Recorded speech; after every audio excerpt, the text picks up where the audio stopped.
Hello everyone, welcome to the Unacademy 99 percentile club. Myself, Ravi Kumar, your quantity aptitude and LRD educator for CAT and other management exams. Hope so audio video clear होगा.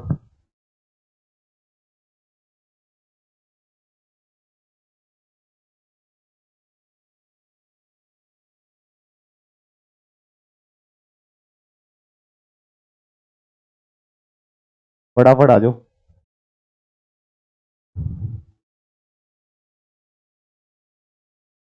सब clear है. एक बार comment करके बताओ. ये गलती से 1 PM का सेशन शो कर रहा है. मैंने 12 PM का टाइटल शेयर किया तुम लोगों के साथ, तो अभी अभी कंटिन्यू करेंगे अपन.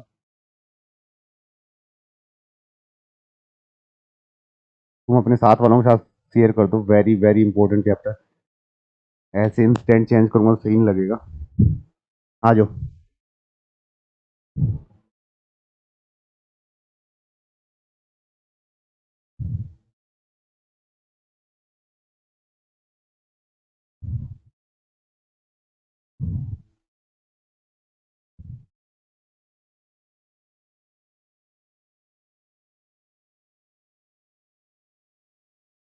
सब कुछ क्लियर है एकदम.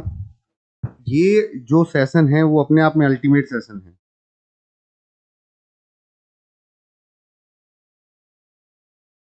इस सेशन के अंदर वन सेशन में अपन सब कुछ अच्छे से एनालाइज कर लेंगे कि एक्चुअली में क्वांटिटी एप्टीट्यूड है क्या. राइट. एक तरीके से इस सेशन के बाद तुम रियलाइज करोगे कि लिटरली यस सर फील आया कि ऐसा कुछ एक साथ पता चलने से हम कॉन्फिडेंट फील करते हैं. ठीक है, तो आ जाओ फटाफट. अपने साथ वालों के साथ भी शेयर कर सकते हो जो अनअकैडमी के अलावा कहीं पढ़ते हो, या फिर कोई भी जिन लोगों के एग्जाम में क्वांटिटी एप्टीट्यूड आता है. इससे ज़्यादा इंपॉर्टेंट सेशन नहीं हो सकता उनके लिए. तो इसके अंदर मैं पूरा क्वांट एक ही सेशन में फिनिश कर दूंगा. राइट. कितने लोगों को क्वांट के फॉर्मूलों से बहुत भयंकर वाला फियर है? एक होता है नाइटमर जैसा कुछ फील है क्या? बोलो. ऐसा कि क्वांटिटी एप्टीट्यूड के सर फॉर्मूले दिखते ही ऐसे मन में हो जाता है प्लस आएगा, माइनस आएगा, मल्टीप्लाई होगा, डिवाइड होगा, स्क्वायर होगा, क्यूब होगा, ऐसी सारी चीजें. बोलो. ऐसा कभी कभी आता होगा माइंड में देखते ही. अब तुम लोगों को इस चैप्टर को स्टार्ट करने से पहले मैं 2-5 चीजें लिख देता हूं. क्वांट के अंदर जो तुम्हारा क्वांटिटी एप्टीट्यूड है किसी भी एग्जाम के लिए स्पेसिफिकेशन रखने की जरूरत नहीं है, क्योंकि सब एग्जाम में फॉर्मूले तो सेम ही रहते हैं. यस. तो तुम लोग थोड़ा देखना कौन से टाइम एंड वर्क की क्लास. पहले अभी इस पे फोकस करो. तुम इधर आओ. सबसे पहले तुम लोगों को नंबर्स की नॉलेज होनी चाहिए. उसके लिए होता है नंबर सिस्टम. इसके बाद सबका फेवरेट अर्थमेटिक, जिसमें बहुत बेसिक नॉलेज तुम लोगों को अर्थमेटिक में, अगर तुम्हारी रियल लाइफ एग्जांपल्स होते हैं इसलिए सबसे ज्यादा फोकस किया जाता है अर्थमेटिक पे. राइट. यहाँ पे फोकस करो. इंपॉर्टेंट सेशन है. हर इंसान हर बच्चे के साथ शेयर कर सकता है. इंडिया का कोई भी ऐसा कॉम्पिटिटिव एग्जाम नहीं है, ना एंट्रेंस एग्जाम है, चाहे 10th हो, 12th हो, ग्रेजुएशन हो, कैट हो, जेट हो, गवर्नमेंट एग्जाम हो, उसमें क्वांट के फॉर्मूले सबसे बड़ा रोल प्ले करते हैं. अराउंड 50% क्राइटेरिया यहीं से आता है. तो नंबर सिस्टम, अर्थमेटिक, इसके जस्ट बाद में आता है एलजेब्रा. ठीक है. एलजेब्रा सबको टफ लगता है, बट एलजेब्रा में अच्छे खासे फॉर्मूलेज होते हैं जो तुम्हें याद होने चाहिए. यस. हाँ, वो करेंगे, स्पेशल क्लास वाला करेंगे. अगेन इसके जस्ट बाद में तुम लोगों को मिलता है ज्योमेट्री. ज्योमेट्री के अंदर तुम लोग मेंसुरेशन 2D और 3D भी कर सकते हो. 2D और 3D सब कुछ इसी के अंदर इंक्लूडेड होता है. ठीक है. एक एक्स्ट्रा टॉपिक होता है that's called modern math. Trigonometry इसमें करेंगे, बट तुम लोगों के कैट एग्जाम में ट्रिग्नोमेट्री का रोल नहीं होता. थोड़ा बहुत क्वेश्चन पूछ लिए जाते हैं, उनको मैं डिस्कस करूंगा. ठीक है. क्लियर है सबको ये बात? पहले सबसे पहले स्टे ट्यून रहना. बिल्कुल स्ट्रेट फॉरवर्ड बातें करेंगे. एक भी चीज स्किप करते हुए नहीं चलूंगा. सबसे पहले तुम लोगों के सामने अगर मैं डिस्कस करूं तो that's a operation of numbers. सिर्फ तुम लोगों को पेन एंड पेपर लेके बैठना है. ये जो पीडीएफ है तुम्हें मिल जाएगी.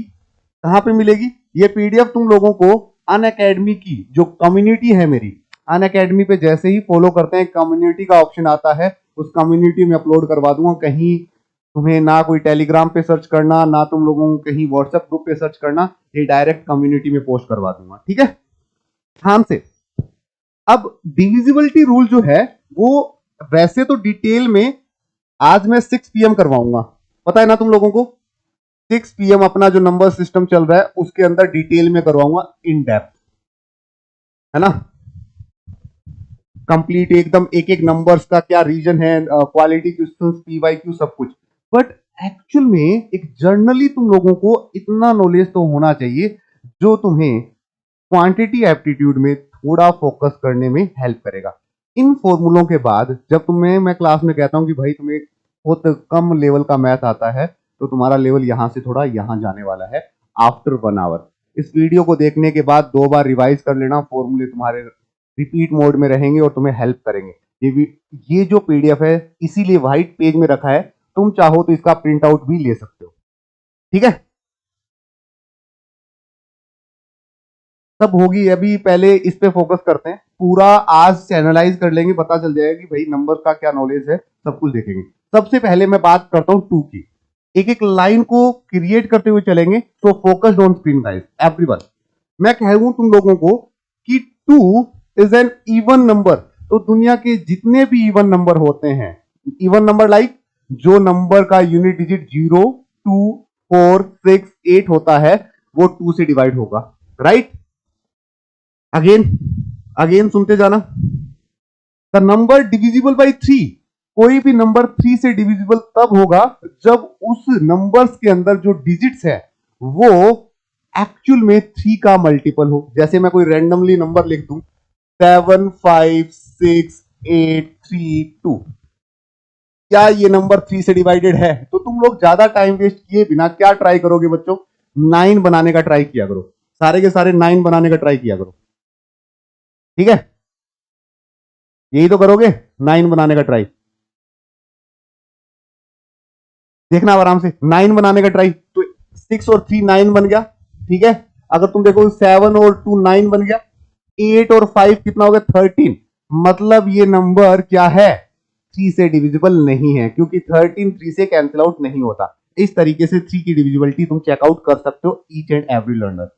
अगेन अगर मैं बात करूं सर 4 का क्या सिनेरियो रहता है, 4 में लास्ट 2 डिजिट देखनी होती है। यहां पे थोड़ा सा कॉन्सेप्ट क्लियर कर देता हूं। 2 की पावर जितनी होगी, जैसे 2 की पावर 1 है तो 1 डिजिट देखो, 2 की पावर 2 है तो लास्ट की 2 डिजिट देखो, 2 की पावर 3 है तो लास्ट की 3 डिजिट देखो, 2 की पावर 4 है तो लास्ट की 4 डिजिट देखो, अगर 2 की पावर n है तो लास्ट की n डिजिट देखो। क्या तुम लोगों को 2 की डिविजिबिलिटी, 4 की, 8 की, 16 की, 32 की, 64 की, इन सब की डिविजिबिलिटी समझ में आई क्या? Just tell me. कुछ भी नहीं करना, तुम्हें सिर्फ 2 की पावर देखनी होती है, तुम्हें सिर्फ 2 की पावर देखनी होती है। जैसे 2 की पावर 4 में कितनी होती है सर, 2 की पावर 2 होती है, तो तुम्हें लास्ट की 2 डिजिट देखनी है। अगर यहीं 8 लिखा होता तो बच्चों, 8 लिखा होता तो सर यहां पे 2 की पावर 3 हो जाती और हमें लास्ट की 3 डिजिट देखनी पड़ती।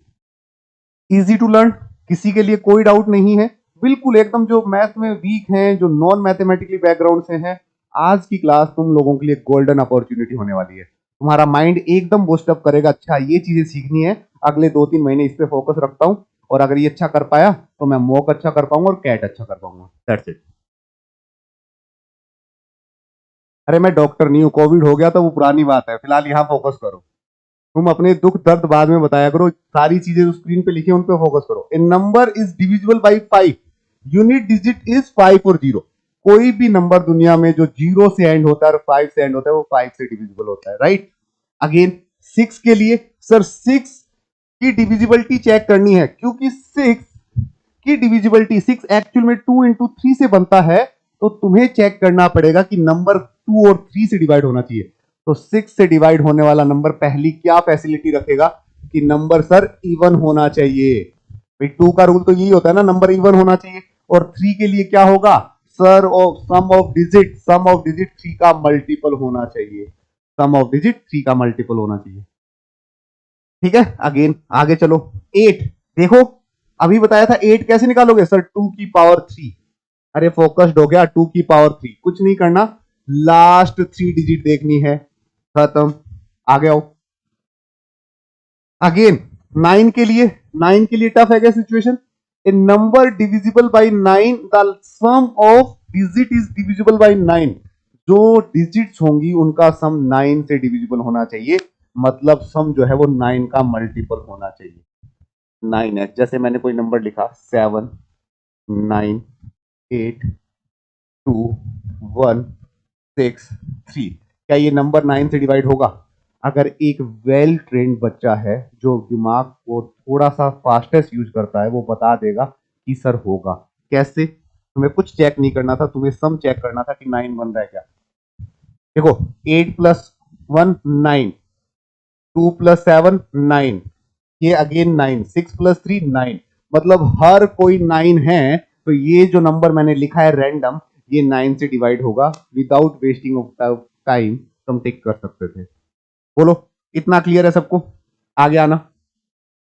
अब the number is divisible bye 10, unit digit is 10, ये तो बहुत आसान था। 10 से डिवाइड होने के लिए तुम्हारा नंबर जो है उसका यूनिट डिजिट 0 होना चाहिए, जिसका 0 0 होता है वो 10 से डिवाइड हो जाता है।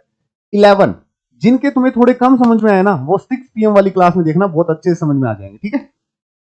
A number is divisible by 11, the difference of sum of its odd place and the sum of a digit in even place, मतलब तुम लोगों के सामने कोई नंबर रखा हुआ होगा, जैसे फॉर एग्जांपल रैंडम कोई नंबर है 9765421, तो जो इवन प्लेस का सम है, इवन प्लेस का सम है, जो इवन प्लेस कौन कौन से, ये सर इवन प्लेस है, इनका सम अगेन, और ओड प्लेस का सम, ओड प्लेस का सम, इन दोनों का सम, यहां ये भी सम होगा और ये भी सम होगा, इन दोनों के सम का जो डिफरेंस है, इनका जो डिफरेंस है बच्चों, इनका जो डिफरेंस है क्या होगा?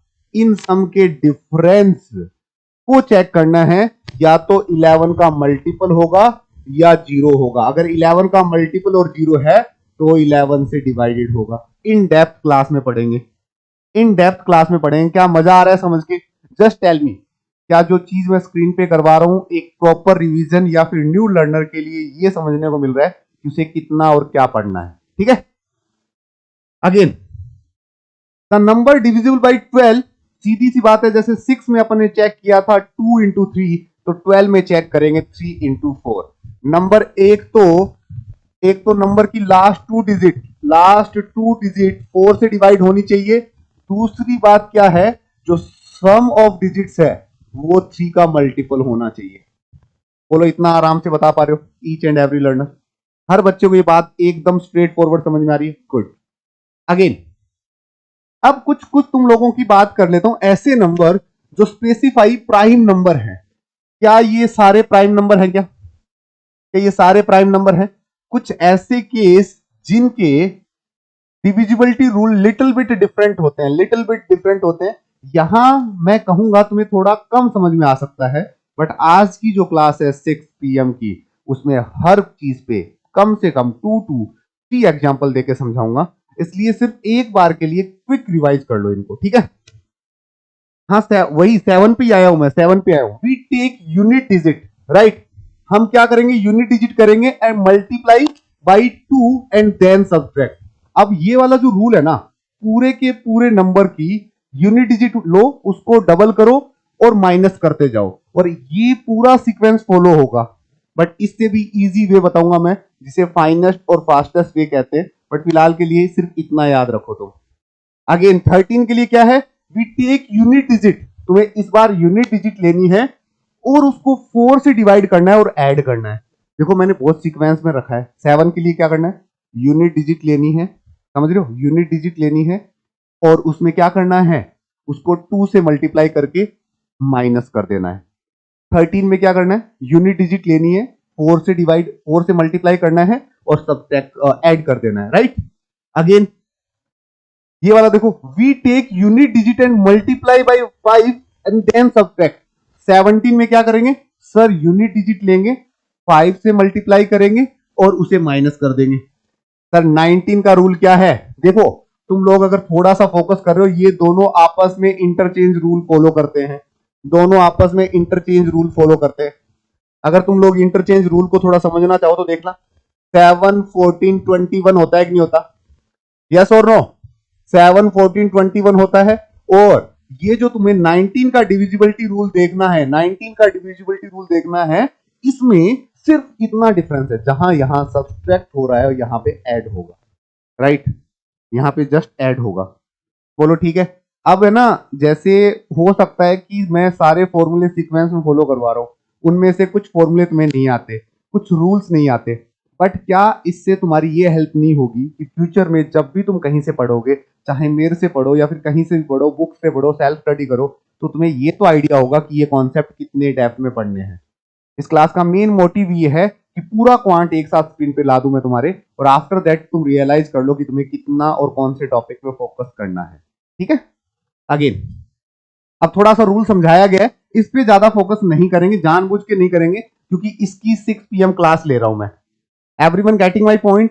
ये जो रूल जो प्लस माइनस नहीं समझ में आ रहे, अगर मैं इन पे ही रह गया तो मुझे फिर 1 आवर यहीं लग जाएगा, तो इसलिए इसकी 6 PM क्लास है, राइट?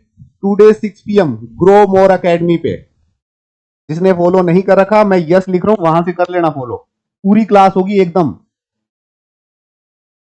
मैं हेलो टाइप कर रहा हूं, वहां पे देख लेना 6 PM, और लिंक अवेलेबल हो जाएगा, मैंने अपलोड कर दिया। ठीक है? क्लियर है ना कि मतलब सर ये पूरा समझ में आएगा, क्या करें? इसीलिए डिविजिबिलिटी शार्प 6 PM 1.5 आवर का सेशन है, नॉन स्टॉप, बिना ब्रेक के, तुम्हें सारे रूल विद एग्जांपल सीखो। ठीक है? चलो आगे आओ, अब आगे चलते हैं। अब ये सारा का सारा अभी मैं नहीं फोकस कर रहा, क्योंकि अब फिर उस पर बहुत लंबा चला जाएगा। ये एग्जाम्पल दिए हुए हैं उन बच्चों के लिए जो बेसिकली ये PDF डाउनलोड करेंगे और पढ़ेंगे, तो एग्जाम्पल भी मैंने सेट किए हैं सो दैट ये तुम्हारी हेल्प कर दे। 7 का डिविजिबिलिटी रूल समझाया है, 17 का समझाऊंगा, उसके बाद 19 का भी समझाऊंगा, राइट? अगेन सब समझाए हुए हैं, एक एक एग्जाम्पल भी लिए हुए हैं, बट इसकी बेहतर क्वालिटी और बेहतर नॉलेज के लिए तुम मुझसे इसकी एक क्लास डिटेल में पढ़ लेना। That's it. आगे आओ, अब आगे आओ। क्या तुम लोगों को सबसे ज्यादा परेशान करने वाला टॉपिक है हाईएस्ट कॉमन और लिस्ट कॉमन मल्टीपल? हाँ, जनरली आज तक कैट की हिस्ट्री में एचसीएफ और एलसीएम का क्वेश्चन कोई ऐसे क्रैक नहीं कर पाया कि डायरेक्ट लिखा हो।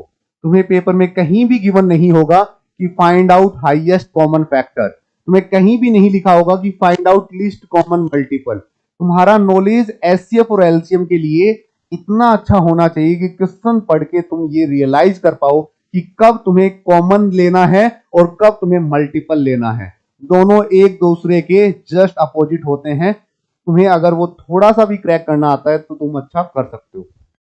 ठीक है? चलो अब तुम थोड़ा सा देख लो कि कौन कौन से की बात कर रहे हैं।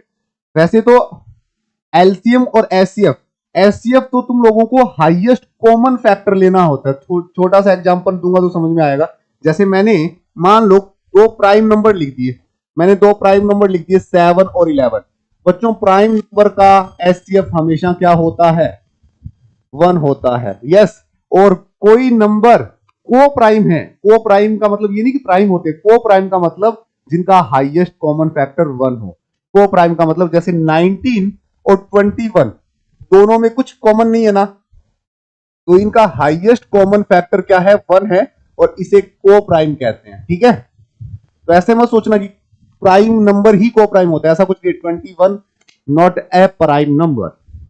होप तो ये बात भी ठीक से समझ में आई होगी। इसके जस्ट अपोजिट, अगर मुझे इन्हीं नंबर का एलसीएम निकालना हो तो बच्चों एलसीएम होता है लीस्ट कॉमन मल्टीपल। अगर दोनों में कुछ भी कॉमन नहीं है तो दोनों नंबर का मल्टीप्लाई कर लो 19 इंटू 21। अगर मान लो ऊपर वाले की बात करूं 7 और 11 का, तो 7 और 11 का एलसीएम दोनों में कुछ भी कॉमन नहीं है, तो 7 इंटू 11।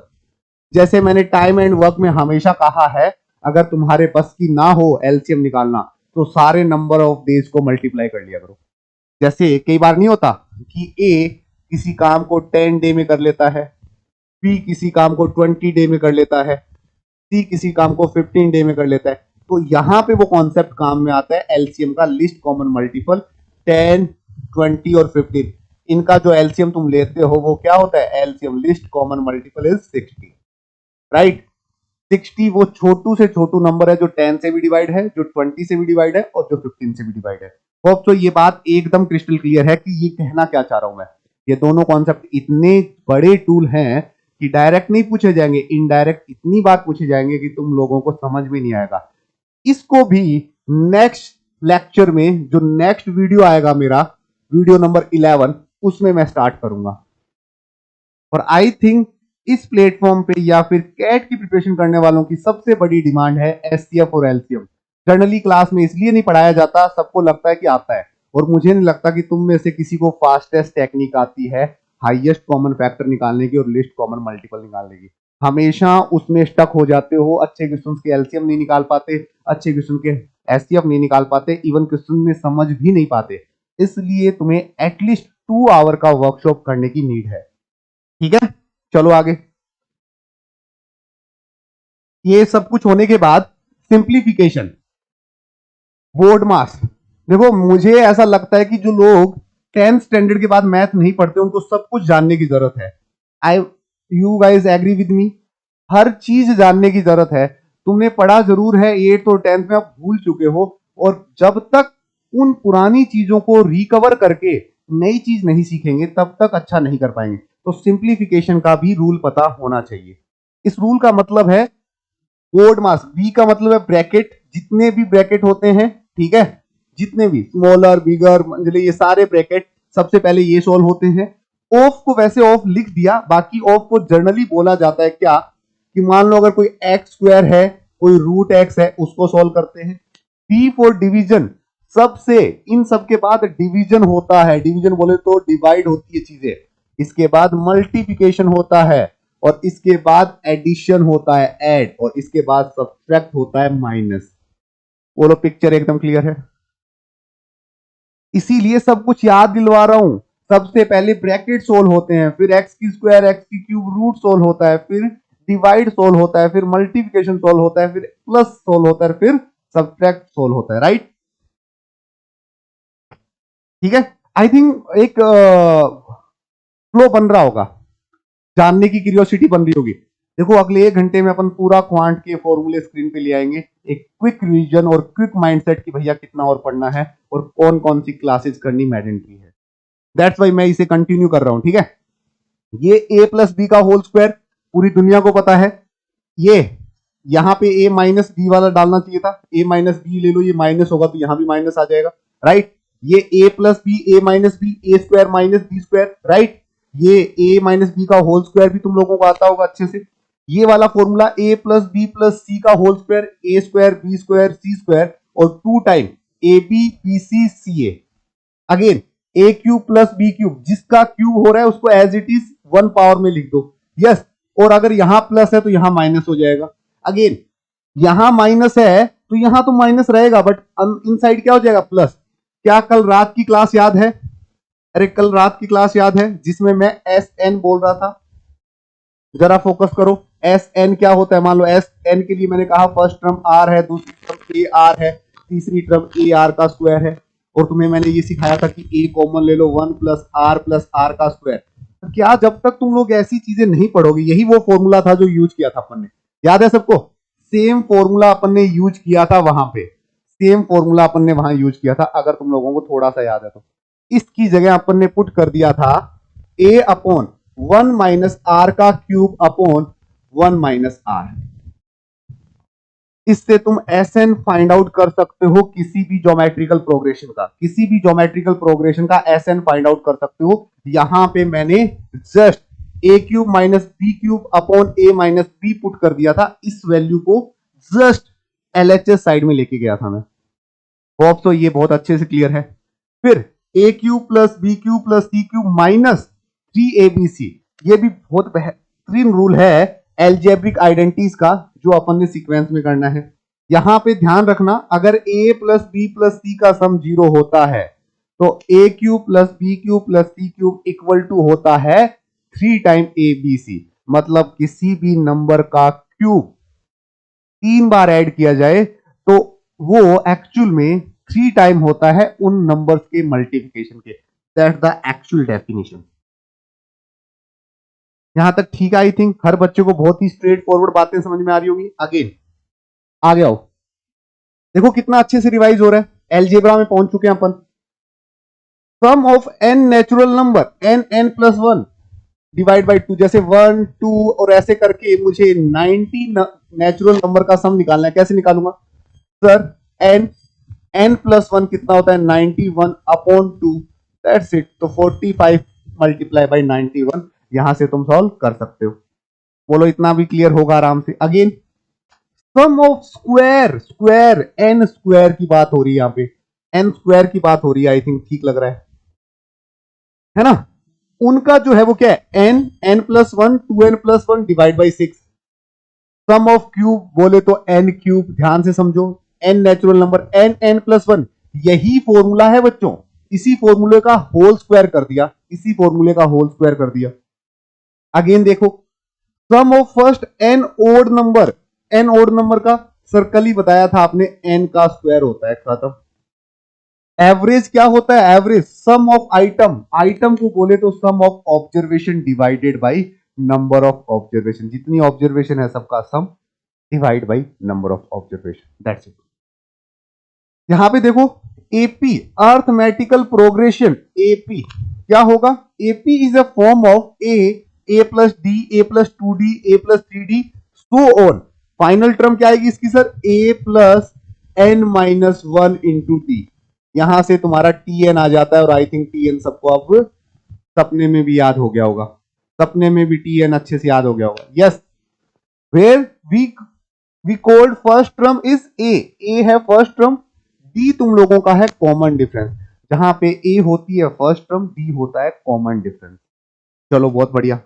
अगेन nth टर्म मैंने लिख दिया वहां पे। फिर सम ऑफ क्या लिखा है बच्चों? सम ऑफ एपी क्या होता है? n by two, 2a plus N minus one into D upon, इसमें एक चीज और सिखाई थी याद है तो, एसएन के लिए बोला था सर एवरेज इंटू एन। ये मैंने नई चीज सिखाई थी, जो लोग फॉलो करते हैं चीजें कंटिन्यू वे में। सिखाई थी क्या? हाँ, आगे आओ। तुम लोग नोटिस कर रहे हो तो नंबर सिस्टम फिनिश हो चुका है और एलजेब्रा हाफ हो चुका है।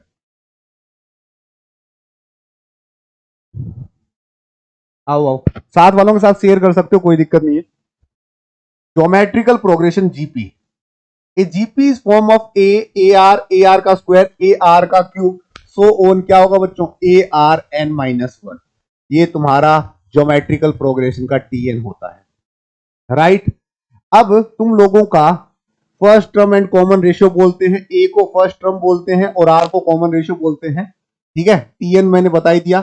एस एन जो अपन थोड़ी गड़बड़ कर रहे थे एस एन में, वो मैंने वैसे ग्रुप में डाल दी थी। एस एन होता है ए 1 माइनस आर की power N upon 1 minus are.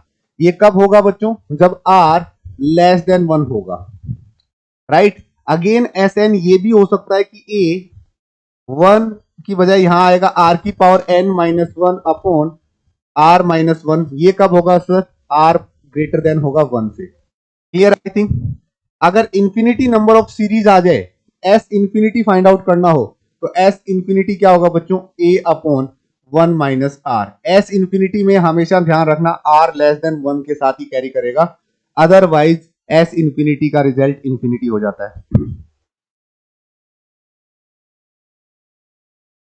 Sir इसमें वीडियो में स्पेसिफिकेशन देखो, तुम सारे जेन्युइन कमेंट करना, क्या तुम्हें एक ऐसी बुक चाहिए जो बहुत कम पेजेस में और बहुत कुछ बता दे?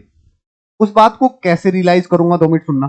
जैसे यहां देखो, यहां तुम्हें नजर नहीं आ रहा होगा, इस पीडीएफ में टोटल 35 पेजेस है। अब इन्हीं 35 पेजेस में अगर मैं हर फॉर्मूले पे 2-2 क्वेश्चन ऐड करवा के तुम्हें एक पीडीएफ भेज दूं, तो क्या ये बेस्ट अप्रोच रहेगी? जैसे कोई एंड पॉइंट नहीं होता प्रिपरेशन का, बट सम टाइम जब तुम लोगों को कोई मॉक देना है, किसी एग्जाम के लिए निकलना है, तो सारे नोट, सारे वीडियो, सारी पीडीएफ नहीं देखी जा सकती। तो मेरे माइंड में एक छोटा सा आइडिया काफी टाइम से चल रहा है कि मैं ऐसी ही एक पीडीएफ अवेलेबल करवाऊं और उनके साथ उनके स्पेसिफाइड या उनके फेवरेट या फिर उनके सबसे जबरदस्त कॉन्सेप्चुअल क्वेश्चन ऐड करवा दूं। तो वो बहुत छोटी रहेगी। अगर कोई ऐसी डिमांड कर लेगा ना कि सर 15-15 क्वेश्चन ऐड करवा लो, 20 क्वेश्चन ऐड करवा लो, 30, फिर तो बात ही बिगड़ जाएगी। 2-3 क्वेश्चन, सिर्फ 2 to 3, जिससे तुम लोग क्विक रिवाइज कर पाओ। What you think? क्या मानते हो कि अगर ऐसा करवाया जाए तो बेस्ट अप्रोच रहेगी? इसे बुकलेट बोला जा सकता है, बहुत छोटी सी बुकलेट जो तुम हाथ में कैरी कर सकते हो, जिसे फास्ट रिवाइज कर सकते हो, सब कुछ पढ़ने की नीड ना हो। तो मैं सोच रहा हूं कि मैं इसे अपलोड करवाऊं। तो सबसे पहले मैं तुम्हें पीडीएफ अवेलेबल करवाऊंगा, तुम पीडीएफ को जज करना एंड टेल मी क्या कमियां हैं, सो दैट उसे जब प्रिंट पे भेजें तो उसमें कोई भी कमियां ना रहे, अच्छी खासी प्रूफ रीडिंग हो जाए। ठीक है, करेंगे इस पे काम। अभी आगे चलते हैं, आगे आओ। तुमने ये टॉपिक नहीं पढ़ा, मान सकता हूं। परम्यूटेशन कॉम्बिनेशन इस साल अभी तक किसी ने नहीं पढ़ा। वेट एंड वॉच, वेट करना इस साल का सबसे जबरदस्त और सबसे इंपॉर्टेंट टॉपिक मैं पढ़ाऊंगा तुम लोगों को। P and C and probability जो भी वीडियोज में बोली जाती है यूट्यूब के, या जहां भी तुम जिसको भी फॉलो करते हो जो ये बोलता है कि मॉडर्न मैथ से 1 या 2 क्वेश्चन आते हैं छोड़ के जा सकते हो, तुम्हारे लाइफ की सबसे बड़ी बेवकूफी है। क्योंकि मॉडर्न मैथ से सबसे ज्यादा आईएएम वाले इंटरव्यू में क्वेश्चन पूछते हैं। विदाउट मॉडर्न मैथ तुम लोग लॉजिकल रीजनिंग में अच्छा नहीं सोच पाओगे।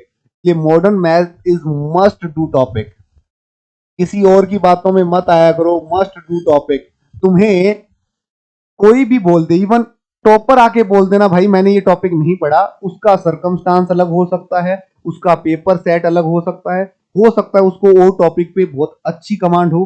नेवर फॉलो, फॉलो वही चीज करो जो तुम कर सकते हो। सुनना सबकी चाहिए और सोचना खुद को चाहिए कि मैं जितना ज्यादा सिलेबस कवर करके जाऊंगा उतने ज्यादा चांसेस हैं कि मैं बेहतर कर पाऊं। इसलिए वेट करना, मैं जुलाई में करवाऊंगा और डिटेल में करवाऊंगा।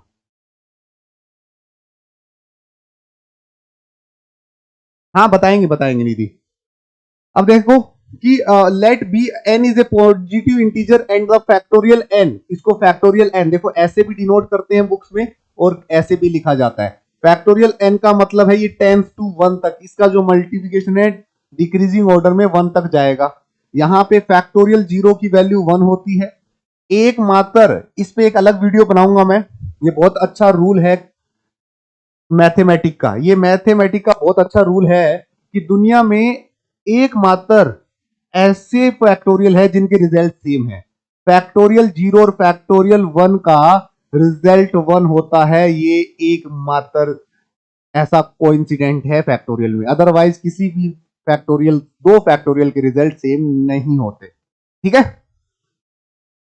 आई थिंक ठीक है। ये थोड़ा बात ध्यान में रखना, ये क्यों होता है इसका एक पूरा साइंटिफिक वीडियो मैं अपलोड करवाऊंगा, खुद के चैनल पे अपलोड हो जाएगा। यहां तक याद रखना सो दैट तुम्हारी थोड़ी हेल्प हो जाए।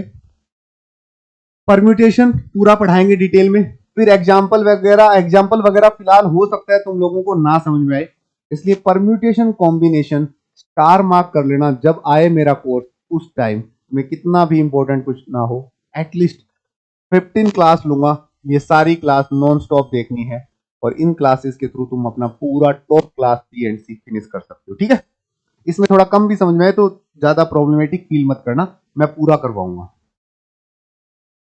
फॉर्मूला के नाम पे कुछ नहीं है, एक अच्छी सी बात बता देता हूं, मैं फॉर्मूले नहीं करवाऊंगा, ये एक फॉर्मूला अपन यूज नहीं कर रहे होंगे वहां पे, डायरेक्ट सीखेंगे आसानी से। प्रोबेबिलिटी, प्रोबेबिलिटी कुछ नहीं है, सिर्फ एक फंडा है। अगर तुम्हें परम्यूटेशन कॉम्बिनेशन आता है तो तुम्हें प्रोबेबिलिटी भी आती है। क्यों भैया? प्रोबेबिलिटी का मेन रूल होता है जो केस तुम्हारे फेवर में है और डिवाइडेड बाय टोटल केस। और परम्यूटेशन का काम क्या होता है? तुम्हारे फेवरेट और टोटल केस निकालने का। मतलब अगर तुम्हें प्रोबेबिलिटी निकालनी है तो तुम्हें परम्यूटेशन कॉम्बिनेशन आना चाहिए। अगर वो आता है तो प्रोबेबिलिटी लाइक इन्हीं के रिजल्ट का डिवाइडेशन है।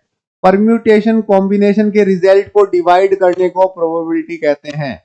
अब इससे आसान डेफिनेशन क्या हो सकती है बताओ जरा?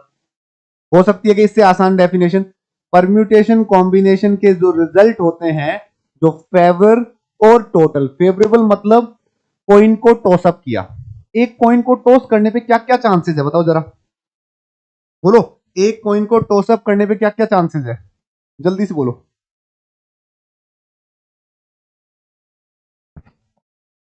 क्या चांसेस है एक कॉइन को स्पिन करूं तो? बोलो। एक कॉइन को स्पिन करने पे या तो हेड आएगा या टेल आएगा, तो टोटल चांसेस हैं 2, और उसमें से तुम्हें हेड चाहिए, तो तुम्हारे हेड आने के चांसेस कितने हैं? 1। एक ही तरीके से हेड आ सकता है, दैट्स वाई इसकी प्रोबेबिलिटी 1/2 होती है। वैसे ही लूडो में डाइस को जब थ्रो करते हैं तो कितने नंबर आ सकते हैं बच्चों?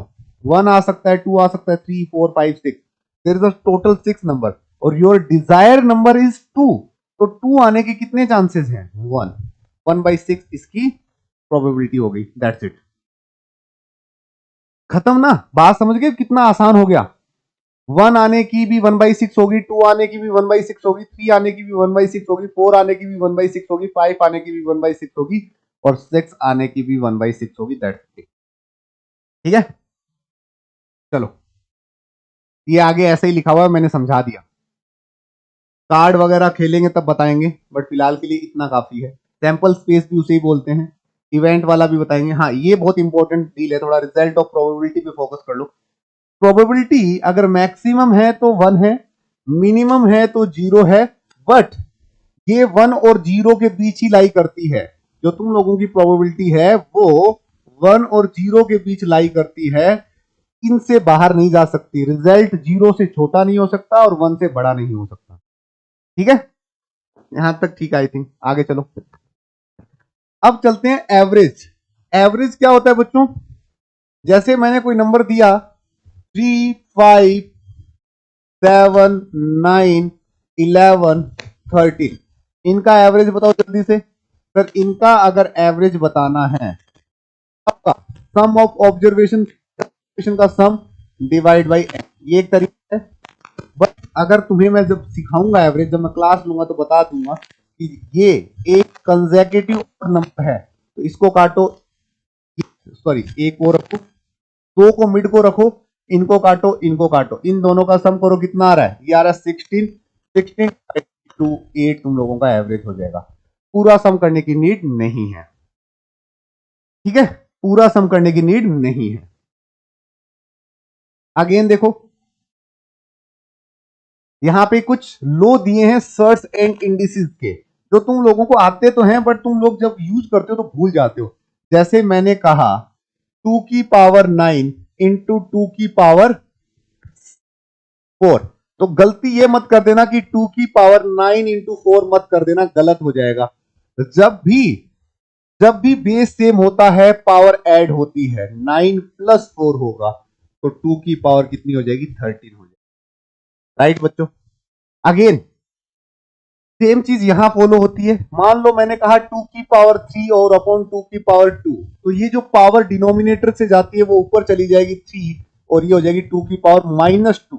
यहां भी पावर ऐड ही होगी, तो ऐड होगी तो कितना होगा? 3 - 2, तो बेसिकली वही फॉर्मूला बन गया m - n। राइट? अगेन देख लो थोड़ा इसके अंदर, मान लो तुम लोगों को 6 की पावर 5 बोला गया है, तो क्या इस नंबर को ऐसे लिख सकते हैं? 2 इंटू 3 6 होता है, यस एवरीवन। की पावर 5 लिख सकते हैं, यस।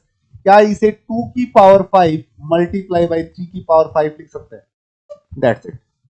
बताओ, इतनी बात भी कवर अप है हर बच्चे को, each and every learner. Again again एक और अच्छी बात सिखाएंगे, यहां पे देखो, जैसे मैंने कहा 7/8 की पावर कितनी है? 2 है, तो इसको कैसे लिख सकते हैं बच्चों? 7 की पावर 2 और 8 की पावर 2, क्या ठीक है ये? नहीं, थोड़ा और सोल्व करो। 7 की पावर 2, ये 8 को क्या 2 की पावर 3 लिख सकता हूं मैं? Yes everyone.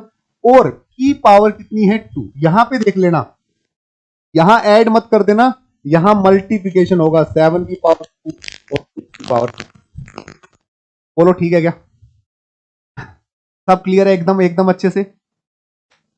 अगेन किसी भी नंबर की पावर 0, चाहे वो 5 की पावर 0 हो, चाहे वो e की पावर 0 हो, चाहे वो t की पावर 0 हो, चाहे वो 1 की पावर 0 हो, किसी की भी पावर जब 0 होती है तो वो सारे रिजल्ट क्या होते हैं बच्चों? वो सारे रिजल्ट इक्वल टू 1 होते हैं। रफली ध्यान में रखना। जैसे मैंने कहा 9 की पावर 0 1 होता है, मैंने कहा कॉमन रेशियो r की पावर 0 1 होता है, कॉमन डिफरेंस d की पावर 0 1 होता है, राइट? और 1 की पावर 0 भी 1 होता है। That's it. ठीक है, let A B a rational number, N is a positive integer. Rational number की कहानी पूरी अच्छे से समझाई हुई है। रेशनल नंबर कौन से होते हैं बच्चों? हाँ, टर्मिनेटिंग और रिपीटिंग डिजिट्स होते हैं, डेसिमल्स में होते हैं, इंटीजर्स भी रेशनल ही होते हैं। बस इरेशनल की कहानी याद रखनी है।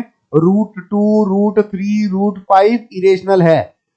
पाई का वैल्यू अगर मैं 22/7 लूं तो रेशनल है। पाई का वैल्यू अगर मैं 3.143256 लूं तो इरेशनल है। इरेशनल डिजिट नॉन टर्मिनेटिंग और नॉन रिपीटिंग होते हैं, ना तो ये रुकते और ना ही ये रिपीट होते। ठीक है, चलो यहां पे देखो लो ऑफ सर्ट्स, ये वाले भी तुम्हें थोड़े तो माइंड में होने चाहिए। ये वाले तो थोड़े से तो तुम्हारे माइंड में होने चाहिए। बहुत आसानी से लिखा जा सकता है। पावर की बात की जाए, मान लो तुम लोग लिखते हो ना रू, जैसे कई बार तुम लोग ऐसे लिख देते हो √8, तो इसका मतलब बेसिकली होता है 8 की पावर 1/2। यस, अगेन इसको सोल्व करोगे तो ये 2 की पावर 3 है, की पावर 1/2। अगेन इसको सोल्व करोगे तो 2 इंटू 3 इंटू 1/2, तो बेसिकली ये 2 की पावर 3/2 ऐसा होता है इसका एग्जैक्ट आंसर। राइट, अगेन अगर ये वाला समझाना चाहूं तो मान लो रूट, यहां पे हमेशा 2 हो जरूरी नहीं। मैंने यहां अगर 5 डाल दिया तो वो 1/5 होगा, और मैंने यहां लिखा 3/2। तो बेसिकली क्या आएगा बच्चों? कितने लोग हैं जो इसे सॉल्व कर सकते हैं? अब यहाँ पे तुम लोग रूट की पावर को समझने की कोशिश करना। ये बेसिकली, ये तो यहाँ थोड़ा गलत लिखा हुआ है, मैं थोड़ा समझा देता हूँ क्या होगा। 3 की पावर 1/5 और ये 2 की पावर 1/5 ऐसा कुछ लिखा हुआ था। That's it. Right everyone. Again ये वाला भी रूल अच्छा है। बीच वाले कुछ कुछ गलत लिखे हुए, गलत के वो टाइपो है, क्योंकि यहाँ सीधे डायरेक्ट टाइप किए नहीं गए थे। ये तो ठीक है, इसको तो रहने दो। अगेन देखना, अगर तुम लोगों के रूट लगे हुए कुछ इस तरीके से, कुछ इस तरीके से रूट लगे हुए, जैसे मैंने कहा √2 का √3 का √4, तो बेसिकली इसे कहा जा सकता है 2 का √12। That's it. इसे और भी सोल्व करूं तो 2 की पावर 1/12। ठीक है, क्लियर? ये एक ही बात है, इसमें कोई फर्क नहीं पड़ेगा। आई थिंक इतना क्लियर है सबको बहुत अच्छे से। मैंने देखो नंबर सिस्टम से स्टार्ट किया था, नंबर सिस्टम पूरा कर दिया, एलजेब्रा पूरा कर दिया, परम्यूटेशन कॉम्बिनेशन पूरा कर दिया, एंड एलजेब्रा की लास्ट वाले सर्च एंड इंडिसेस के रूल तुम्हारे सामने फॉलो हो रहे हैं। और इससे अच्छा क्विक और एग्जैक्ट रिवीजन नहीं हो सकता किसी भी टॉपिक या किसी भी सब्जेक्ट का। आगे देखो परसेंटेज। अरे अब तो मजा आ रहा होगा कि यस सर, ये तो सब कुछ एक बार में स्क्रीन पे आ गया। हाँ, नाउ स्टार्ट करते हैं सबका फेवरेट अर्थमेटिक।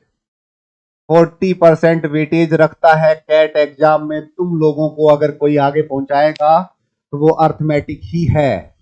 यहाँ 7 to 8 क्वेश्चन हर हाल में आएंगे non mathematically. BBA, BCom, BA, BSc, ऐसे बच्चे जिनका मैथ से भयंकर वाला फियर है, उनको अगर कोई सेक्शनल कट ऑफ क्लियर करवाएगा तो वो है क्वांटिटी एप्टीट्यूड का अर्थमेटिक पार्ट। बट तुम्हें कम से कम 200 क्वेश्चन प्रैक्टिस करने पड़ेंगे। और पहला क्वेश्चन का आंसर ये है कि 200 क्वेश्चन कहां से आए, तो उससे पहले तुम्हें सारे बेसिक कोर्स फिनिश करने पड़ेंगे। और वो 200 क्वेश्चन मैं तुम्हें अवेलेबल करवाऊंगा वाईटी पे लाइव। ठीक है, बोलो इतना ठीक है कहानी, कोई दिक्कत नहीं है किसी को? आगे आ जाओ। The express of X percentage as a fraction. अगर मुझे एक्स परसेंट को फ्रैक्शन में करना है तो क्या है? जैसे मुझे 20% को लिखना है फ्रैक्शन में, तो भैया उसी बात को समझाया है। आप 20/100 कर दो, 1/100, क्योंकि परसेंटेज हटाने हैं तो 1/100 से मल्टीप्लाई होता है 1/5। क्या कितना स्मूथ वे में समझा दिया बताओ? किसी भी एक्स परसेंट को फ्रैक्शन में कन्वर्ट करना मतलब डिवाइड बाई 100 करना। क्या रटने की जरूरत है फ्यूचर में? क्या फ्यूचर में कभी रटने की जरूरत है? नहीं ना। Again, the express of A B, किसी ए बी को परसेंटेज में करना जैसे 1/5 को अगर मुझे परसेंटेज में दोबारा ले जाना है बच्चों, तो सीधी बात, नो बकवास, क्या करूंगा? मल्टीप्लाई बाई 100 करता हूं। कहानी क्लियर हुई क्या? परसेंटेज लाना है तो मल्टीप्लाई बाई 100 करना पड़ेगा। और परसेंटेज निकालना है, मतलब परसेंटेज का साइन हटाना है, तो 1/100 करना पड़ेगा। याद रखने का तरीका बताता हूं। बचपन में परसेंटेज निकालते थे तो क्या करते थे, जितने नंबर आए हैं वो लिख लेते थे, उनको जितने में से आए उनसे डिवाइड करते थे और मल्टीप्लाई बाई 100 कर लेते थे। अपने 9th 10th 11th 12th के परसेंटेज आ जाते थे, राइट। तो परसेंटेज लाना है तो 100 से मल्टीप्लाई, परसेंटेज हटाना है तो डिवाइड बाई 100। तो यहाँ अगेन देखोगे तो क्या 20 आ रहा है क्या? आई थिंक ज्यादा क्लियरिटी होगी आज तुम्हारे माइंड में। ज्यादा क्लियरिटी है क्या? बात नहीं है यार तुम लोगों में, थोड़ा एक्टिव रहो, ऐसे कैसे काम चलेगा? स्ट्रीम को लाइक वाइक करो, थोड़ा एक्टिव एक्टिव रहा करो, ऐसे ना, ऐसे ना होने का एहसास मत करवाया करो। पढ़ने आए हो एकदम, एकदम ऐसा मन होना चाहिए यस करना ही है। सेमेस्टर एग्जाम की थोड़ा ना क्लास चल रही है कि यस इसमें अगर अटेंडेंस नहीं हुई तो रवि सर मना कर देंगे। 45 मिनट में थक गए, पूरा क्वांट के फॉर्मूले रिवाइज होते हैं यार, थोड़ा तो टाइम लगेगा ही। तुम्हें आज थोड़ा सा फील हो गया कि हाँ इस सब्जेक्ट की तैयारी कर रहे हैं, इसमें ये चीज नहीं आ रही, इस चीज पे अपन को फोकस करना है, और इससे बेहतर बात हो नहीं सकती आई थिंक। आगे देखो, R% मोर देन B, ठीक है, A is R% more than B, then B is less than A। भैया कैसे निकालते हो? तुम्हें मैंने 20% का फ्रैक्शन सिखाया कि कैसा होता है बच्चों। 20% का फ्रैक्शन होता है 1/5।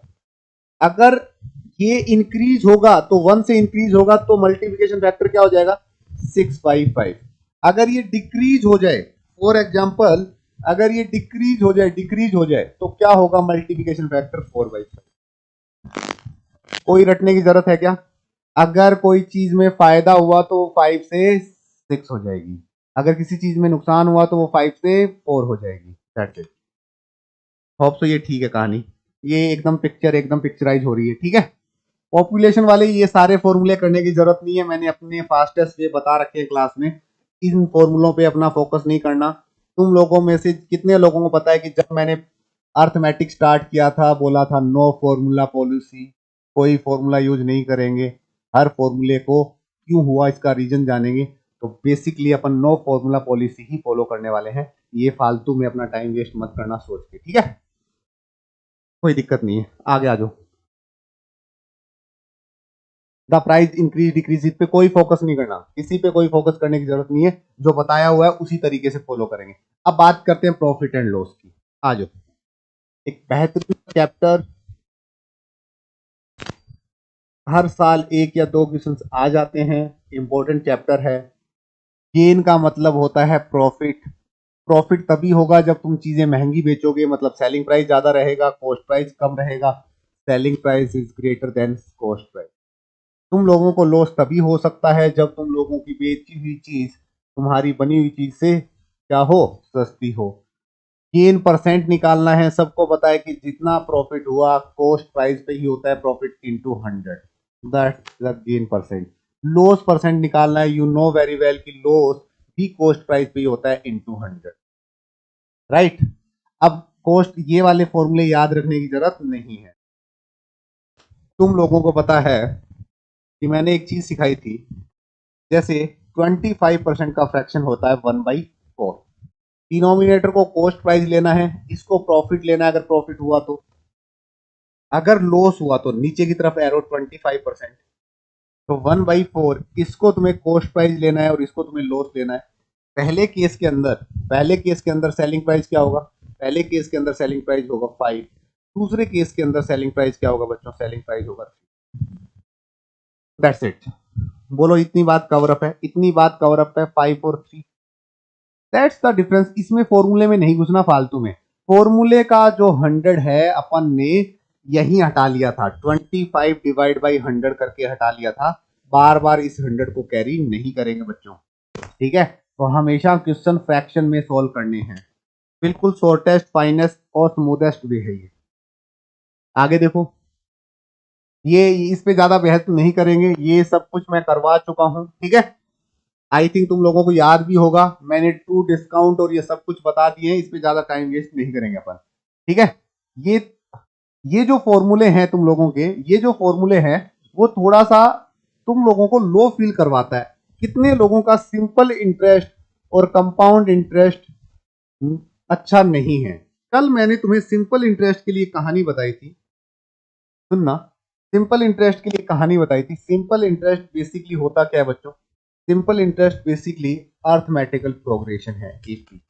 हमारे पास ए रुपए थे, अगली बार तुम्हें इंटरेस्ट मिला 80 हो गए, अगली साल इंटरेस्ट मिला तो 280 हो गए, इससे अगली साल इंटरेस्ट मिलेगा तो 380 हो जाएंगे। ऐसे ही बढ़ता है। और कंपाउंड इंटरेस्ट तुम लोगों का ज्योमेट्रिकल प्रोग्रेशन हुआ। पहले साल ए इक्वल होता है पहले साल का सेम होता है, यस, यही तो सीखे थे यस। ए अगली बार तुम्हें थोड़ा सा पैसा मिलेगा ए आर, फिर अगली बार मिलेगा ए आर का स्क्वायर, फिर ए आर का क्यूब। बस यही दो चीज याद रख लो, पूरा कंपाउंड और सिंपल इंटरेस्ट सॉल्व हो जाता है। बाकी मैं इन डिटेल करवाऊंगा। इन पे मेरा टारगेट है 200 क्वेश्चन, क्योंकि बच्चों को सबसे ज्यादा टफ यही लगता है। ठीक है, सबसे ज्यादा टफ आई थिंक तुम्हें यही लगता है और इसी पे सबसे ज्यादा फोकस करने की जरूरत है। अगेन ये नहीं रखेंगे अपन ध्यान में। अगेन ये बात करते हैं रेशियो की। बच्चों रेशियो एंड प्रोपोर्शन का सबसे जबरदस्त कॉन्सेप्ट क्या होता है वो जरा देखो। तुम लोगों को ए रेशियो बी गिवन होता है 5:7, राइट। और तुम्हें बी रेशियो सी गिवन होता है, राइट, 3:4। इस पिक्चर में अपन लोगों को एक ही तरीका सिखाया गया है। क्या एक तरीका सिखाया गया है? क्या वो बच्चों कि अगर तुम्हें ए रेशियो बी रेशियो और सी करना है तो वो क्या सिखाया गया है? तुम उस वाली टर्म जो कॉमन है उस टर्म को इक्वल कर लो। क्या तरीका इक्वल करने का? इस वाली को 3 से मल्टीप्लाई कर लो, इस वाले को 7 से मल्टीप्लाई कर लो, तो तुम्हारा 3 से मल्टीप्लाई करने से ये 15 बन जाएगा और ये 21 बन जाएगा। ये 7 से मल्टीप्लाई होके ये 21 बन जाएगा और ये 28 बन जाएगा। एंड योर आंसर इज, क्या होगा ये वाला आंसर? सर 15:21:18। क्या ये बात ठीक समझ में आ रही है? सॉरी 28। ये यहां तक तो ठीक था, ये यहां तक तो ठीक था।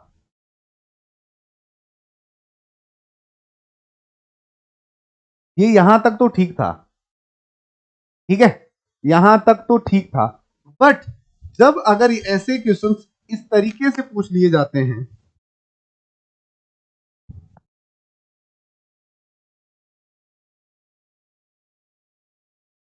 एक सेकंड रुको,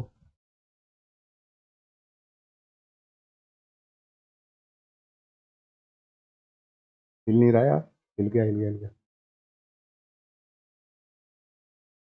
अभी अभी सीखा है मैंने, ये इतने दिन तक मुझे नहीं आता था। ऐसे क्वेश्चंस में जब तुम्हें ऐसे पूछ लिया जाता है तो कहानी बिगड़ जाती है कि A ratio B equal to 1:2, B ratio C equal to 3:4, C ratio D.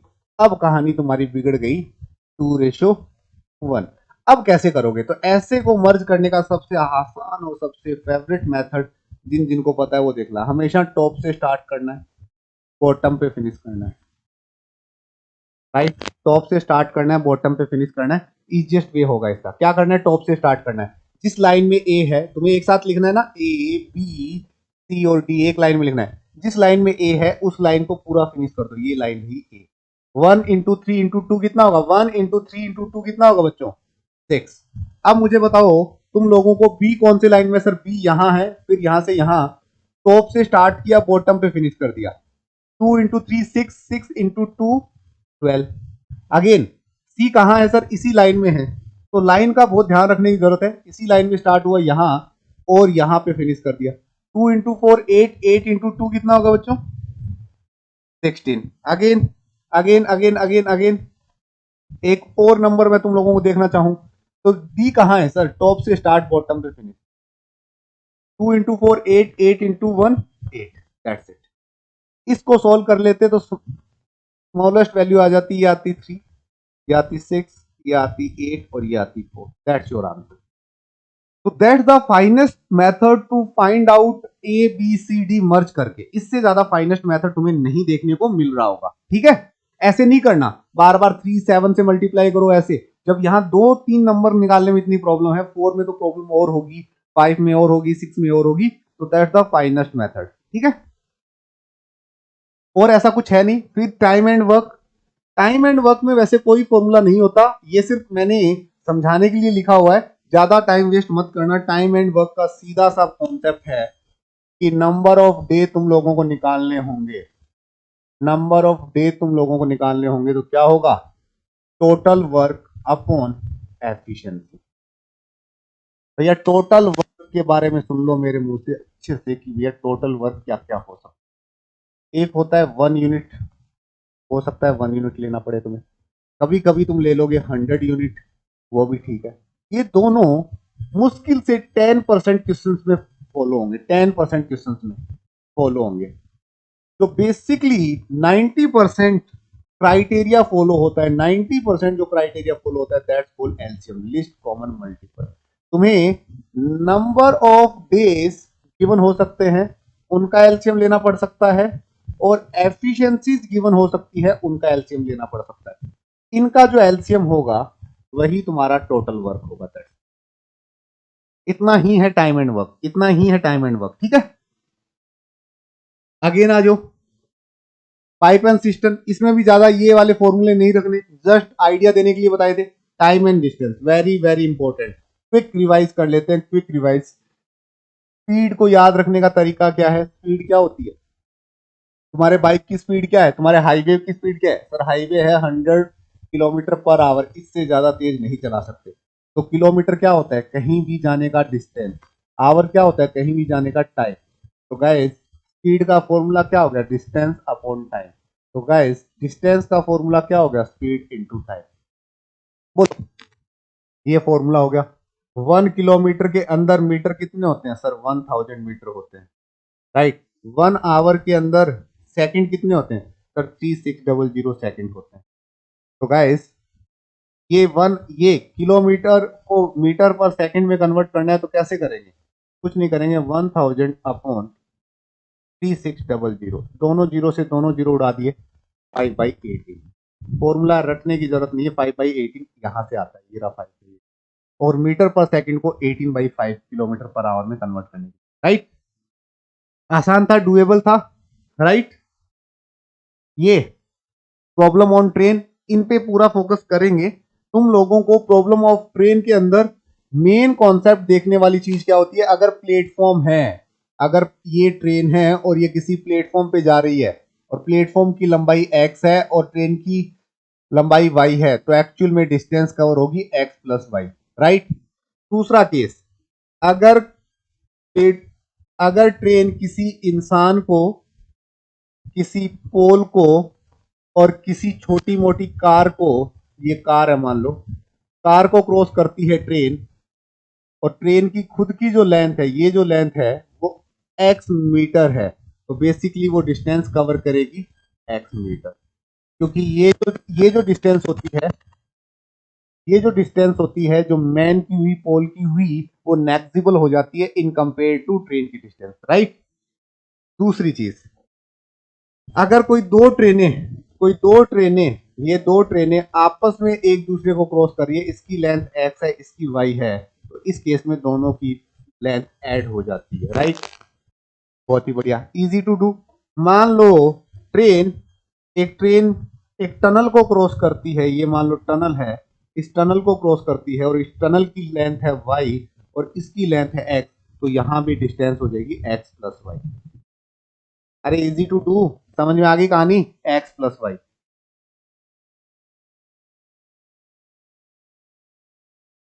बोलो, डन, क्लियर, अगेन आ जाओ। ये सब कुछ तो होता रहेगा, बोट एंड स्ट्रीम।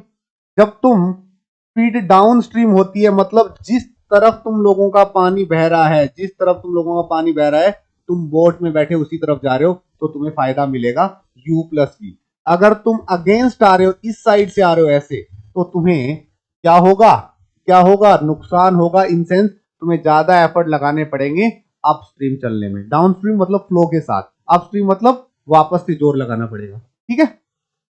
ये इस पे ज्यादा फोकस नहीं करना, बात खत्म। फिर तुम लोगों को छोटी सी कहानी बता देता हूं डिस्टेंस के लिए, डिस्टेंस के सारे फॉर्मूले सीक्वेंस में लिख देता हूं। डिस्टेंस का पहला फॉर्मूला होता है बच्चों स्पीड इंटू टी, दूसरा फॉर्मूला होता है relative speed into T. Relative speed क्या है, अगर दो पार्टिकल हैं, ये पार्टिकल 1 है और ये पार्टिकल 2 है, अगर ये सेम डायरेक्शन में जा रहे हैं, ऐसे डायरेक्शन में जा रहे हैं, तो इनका जो रिलेटिव स्पीड है वो ऐड हो जाएगा, सेम डायरेक्शन में सब्सट्रैक्ट हो जाएगा इनटू टी।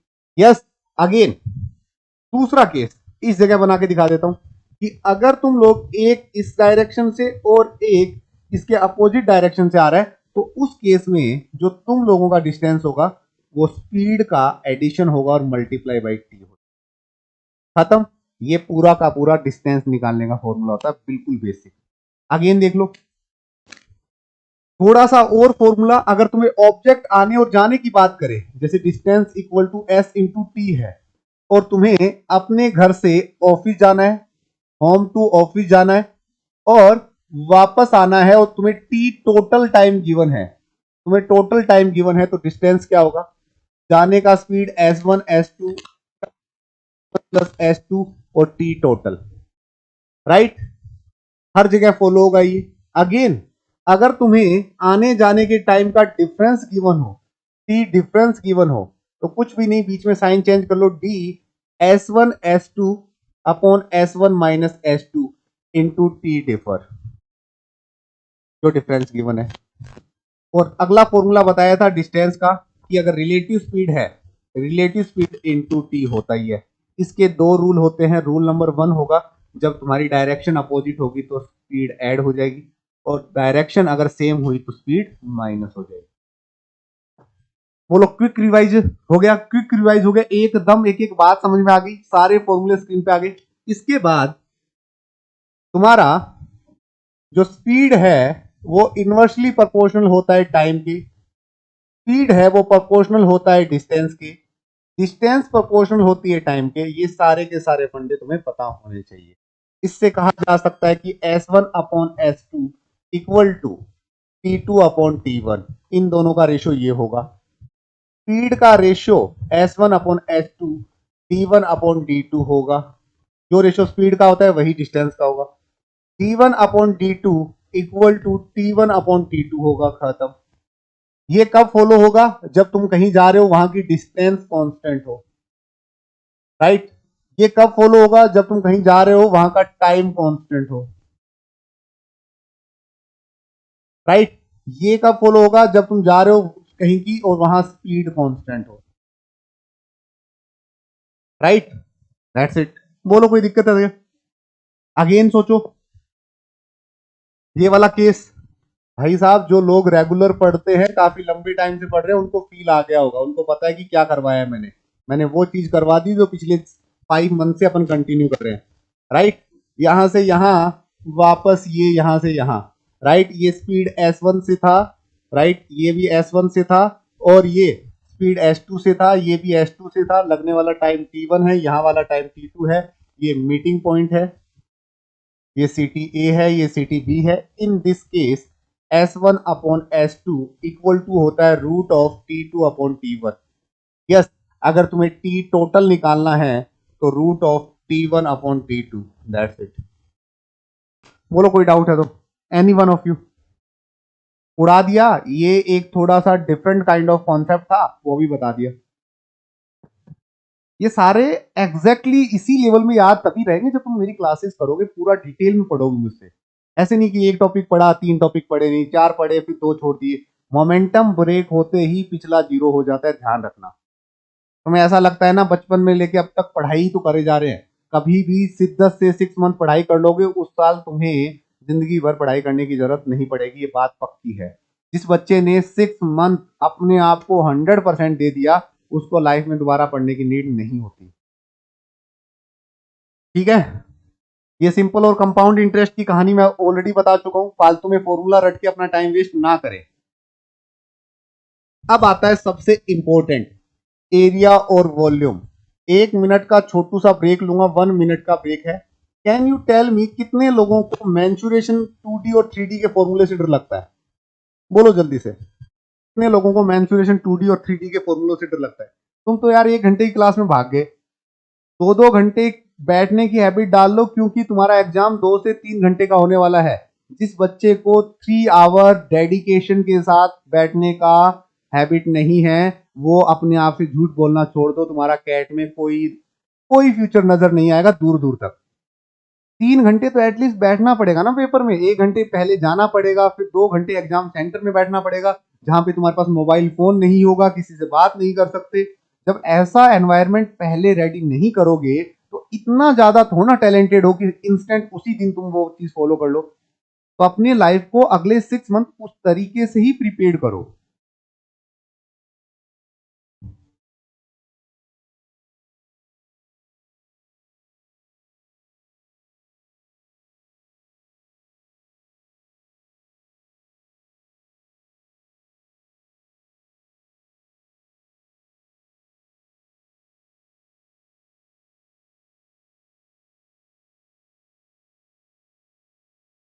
बोलो कितने लोगों को फॉर्मूला में प्रॉब्लम है?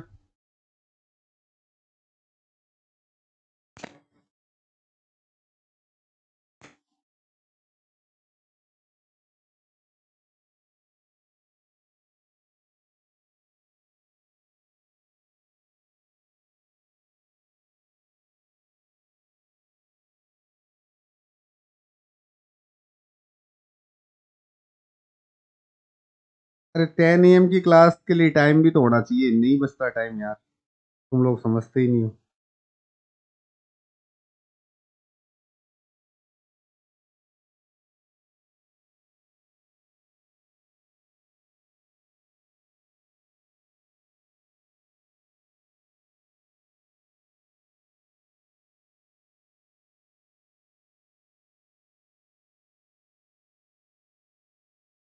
आ जाओ फिर। बचपन में 8 स्टैंडर्ड की याद नहीं आ रही क्या तुम्हें? 8 स्टैंडर्ड में ऐसे ही तो हुआ करता था। अब तुम लोग अपनी सफलता को इस तरीके से देखो। मैं ना जज नहीं कर रहा तुम लोगों को। 1 आवर के अंदर तुम लोग गिव अप कर दिए। मान लो पहले अपन 30 के आसपास बच्चे पढ़ रहे थे, अब तुम 15 हो। मैं कह रहा हूं अगर मैं 1 घंटे और पढ़ाऊंगा तो ये 5 बचेंगे। तो यार वही है ना, तुम लोग अपनी ही प्रीसियस टाइम को नहीं समझ पा रहे कि तुम्हें कहाँ देना है। तो कैसे कोई चीज अपडेटेड रहेगी? ये कोई भी चीज जब देख रहे हो तो उसको डिटेल में पूरा देखो, क्योंकि उसका हाफ नॉलेज तो किसी काम का ही नहीं है ना। मान लो अब तुम्हारे मन में ये भी होगा कि ये वीडियो देख भी ली और हमें फॉर्मूले भी नहीं आते, तो नहीं आएंगे। अगर तुमने पूरा वीडियो देखा है, फिर उसके बाद खुद से थोड़े नोट्स बनाए और खुद से पढ़ा है, तो तुम्हारे फॉर्मूले अप टू मार्क रहेंगे। ठीक है? ऐसा नहीं है कि जो लोग स्टार्टिंग में आ रहे थे वो पढ़ने में मजे नहीं आ रहे, बट उनका उतना ही कैपेबिलिटी है। वो हाफ एन आवर 45 मिनट के बाद गिव अप कर देते हैं। तुम्हारे अंदर भी यही चीज है, तो फिर बहुत बड़ी प्रॉब्लम है तुम्हारे साथ आने वाले टाइम में। ये बहुत बिगर प्रॉब्लम के लिए तुम लोग जहाँ पे अपना इंप्रूवमेंट शो भी नहीं कर पाओगे, वैसा कुछ होगा। तो अपनी सीटिंग पावर बढ़ाओ, अपनी एक जगह बैठ के, एक जगह कॉन्सेंट्रेट, एक जगह फोकस करके।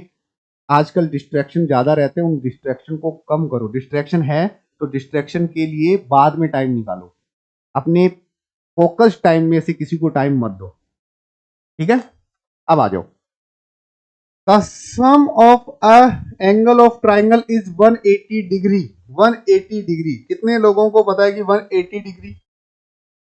जो ट्राइंगल्स होते हैं, ये जो ट्राइंगल्स होते हैं, इनके इंटरनल एंगल का जो सम है बच्चों, इनके जो इंटरनल एंगल का सम है वो कितना होता है? 180। कोई इस क्लास में बता सकता है कि 180 क्यों होता है?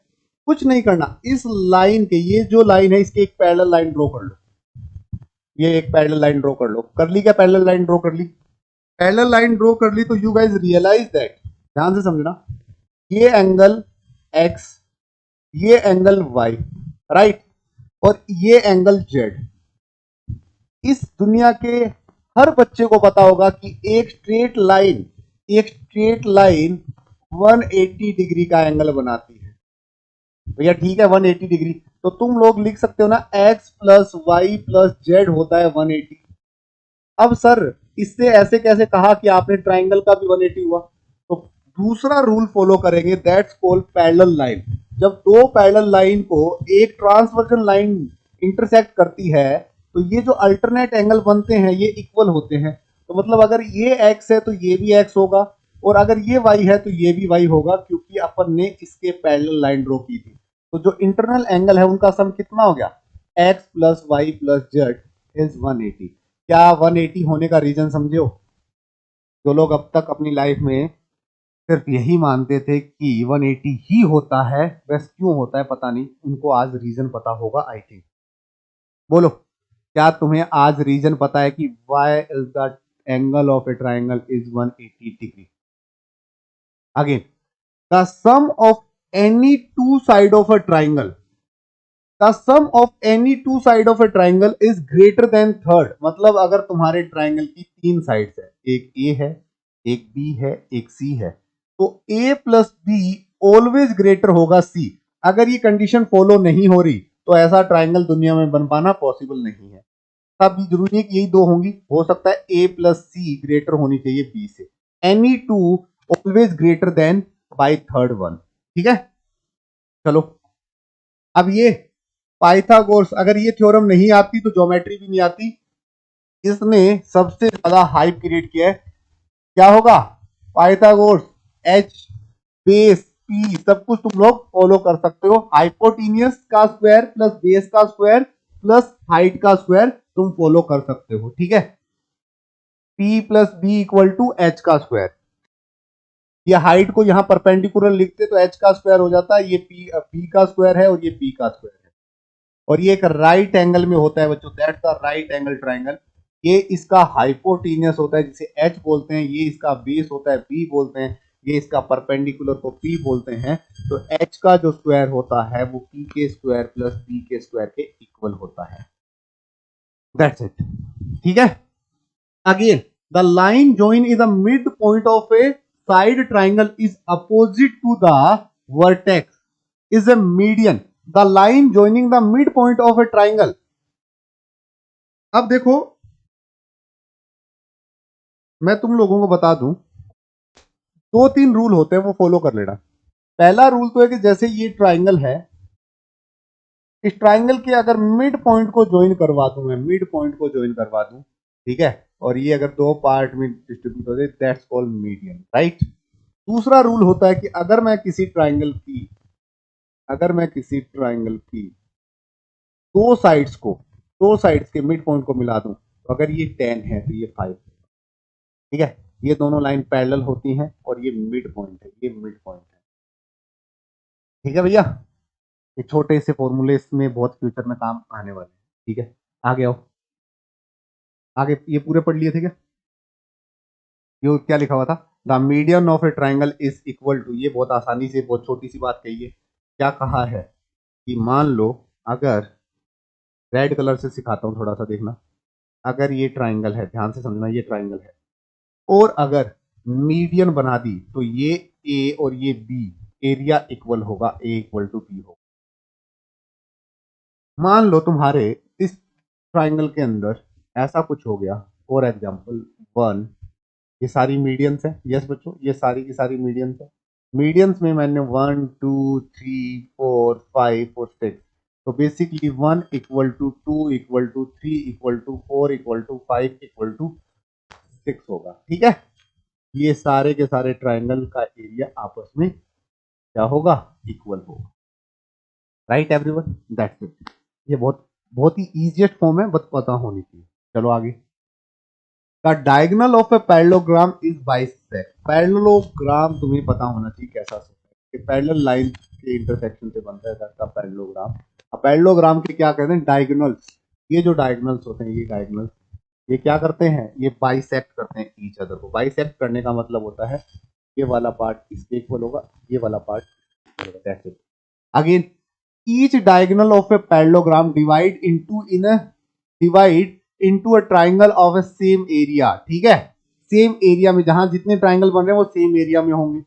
The diagonal of a rectangle are equal and bisect. ठीक है, अब जो रेक्टेंगल होता है उसके जो डायगोनल होते हैं, ये जो डायगोनल होते हैं वो इक्वल होते हैं और क्या करते हैं, एक दूसरे को बाइसेक्ट करते हैं। ठीक है, एक दूसरे को बाइसेक्ट करते हैं। The diagonal of a square is equal and bisect and right angle. भैया यहाँ वाला राइट एंगल नहीं होता, बट अगर बात स्क्वायर की जाए, एक स्क्वायर की जाए, तो स्क्वायर के डायगोनल एक तो बाइसेक्ट करते हैं, बाइसेक्ट तो सारे ही करते थे, बाइसेक्ट के साथ साथ ये लोग 90 डिग्री पे मिलते हैं, डिग्री पे, दैट्स इट, ये 90 डिग्री पे मिलते हैं, right. Again the diagonal of rhombus are unequal and क्या होते हैं, बाइसेक्ट टू ईच अदर, ये अनइक्वल होते हैं और बाइसेक्ट एज राइट क्या होते हैं, राइट एंगल पे। अगर मैं तुम लोगों को कुछ रोम्बस बना के दिखाऊं तो रोम्बस के अंदर क्या होते हैं, ये इक्वल नहीं होते बट करते हैं 90 डिग्री पे, है कुछ ऐसी pictures, right. Again a parallelogram, a rectangle on same base and between the parallel are the equal area, ठीक है। अब देखो सही बताऊं तो अगर ऐसे से तुम लोगों को एक रेक्टेंगल बना दिया जाए और उसको थोड़ा टेढ़ा कर दिया जाए, मान लो तुम्हारे घर पे कोई बॉक्स है, उस बॉक्स को थोड़ा टेढ़ा कर दिया, तो क्या उसका एरिया चेंज हो जाएगा, नहीं ना, एरिया चेंज नहीं होता। जैसे ही रेक्टेंगल को थोड़ा टेढ़ा किया जाता है, ये क्या बन जाता है, पैरेललोग्राम बन जाता है। सेम चीज अगर किसी स्क्वायर के बॉक्स को टेढ़ा किया जाए तो वो रोम्बस बन जाता है। सारे सारे के सारे स्क्वायर रोम्बस होते हैं बट सारे रोम्बस स्क्वायर नहीं होते, सारे के सारे रेक्टेंगल पैरेललोग्राम होते हैं बट सारे पैरेललोग्राम रेक्टेंगल नहीं होते। रेक्टेंगल की सबसे फाइनेस्ट फॉर्म, सॉरी, पैरेललोग्राम की सबसे फाइनेस्ट फॉर्म होता है रेक्टेंगल और रोम्बस की सबसे फाइनेस्ट फॉर्म होता है स्क्वायर, ठीक है।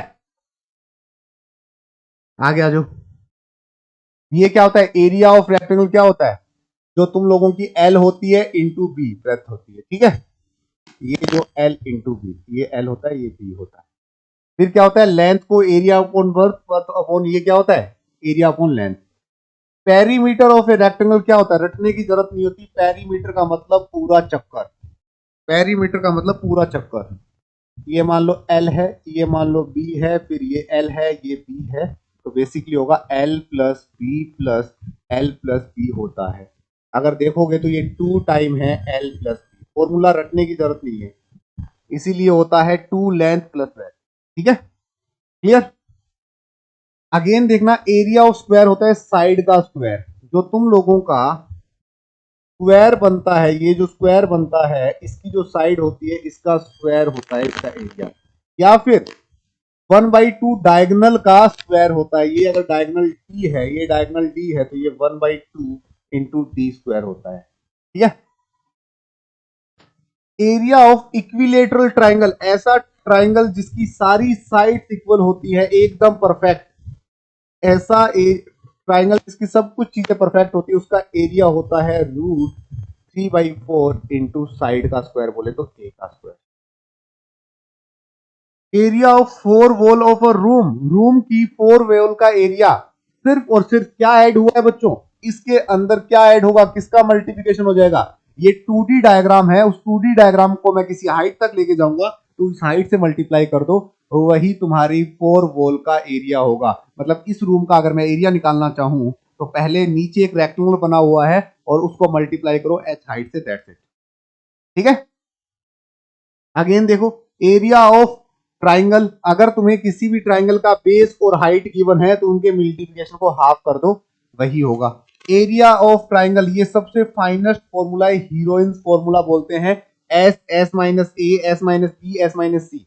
एस होता है सेमी पैरामीटर, जो ये ट्राइंगल होता है जिसकी साइड मान लो ए बी सी, पेरीमीटर होता है इसका ए प्लस बी प्लस सी, और सेमी का मतलब हाफ डिवाइड बाई 2, यही तो फॉर्मूला है, दैट्स इट।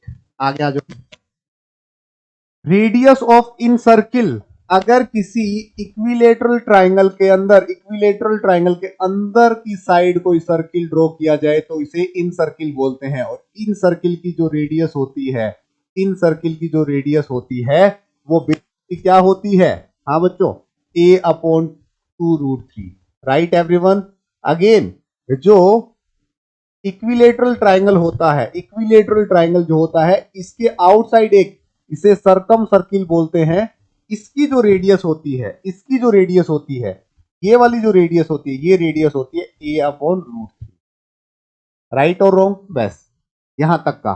फिर radius of in circle of a triangle and a semi perimeter, radius r निकालने के लिए एक तरीका ये भी होता है कि तुम उसका एरिया अपॉन सेमी पेरीमीटर ले लो, यहां से भी आर आ जाता है।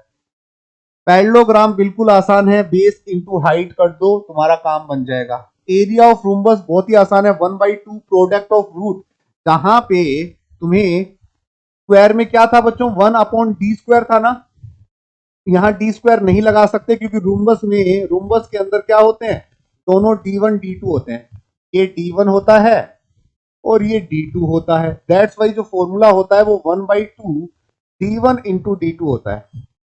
अगर ये दोनों इक्वल हो जाए, अगर d1 और d2 इक्वल हो जाए तो दैट्स कॉल्ड रूम्बस। ठीक है, अगेन आगे आओ। एरिया ऑफ ट्रेपीजियम, ट्रेपीजियम का एरिया क्या होता है, सबसे फाइनल स्टार मार्क कर लेना, कैट में आएगा तो यही आएगा, नहीं तो नहीं आएगा। अगर कुछ आया तो ट्रेपीजियम का आएगा। ट्रेपीजियम होता है half of parallel side, half of sum of parallel side. इसको लिखा जा सकता है average of parallel side into distance between them, उनके बीच का डिस्टेंस बोले तो हाइट। आ जाओ, आज की क्लास जिसने देख ली उसको पता चल गया कि कैट के लिए कितना पढ़ना है, बात खत्म। और जो ये वेट करता रहा कि नहीं तो कोई तो ऐसा दिन आएगा, तो कोई ऐसा दिन कभी नहीं आने वाला। ये थोड़ा सा अजीबो गरीब दिख होगा पर कोई ना, इतना अपन टाइम वेस्ट नहीं करेंगे। ये एक तरीके से मान लो ट्रेपीजियम है, दो पैरेलल साइड है, दो पैरेलल साइड है, नजर आ रही होगी पैरेलल साइड है, ये ए और ये बी, ये ए है और ये बी है, इसका ये हाइट है h।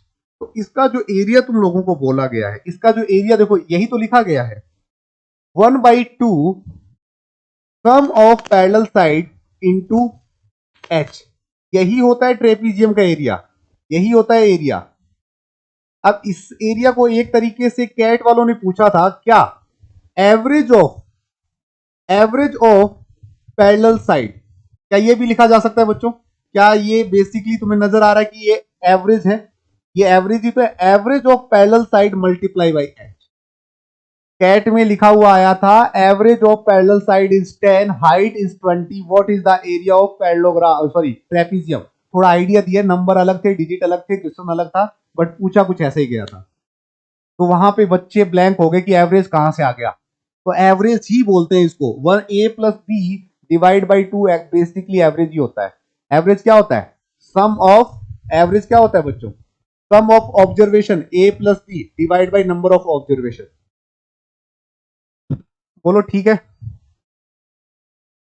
आ जाओ ठीक है। तो इसके बाद लेंथ ऑफ अ आर्क, ध्यान से सुनना, तुम्हारे एक सर्किल का सरकमफ्रेंस कितना होता है, इस सर्किल का सरकमफ्रेंस कितना होता है सर, इस सर्किल का सरकमफ्रेंस होता है 2πr।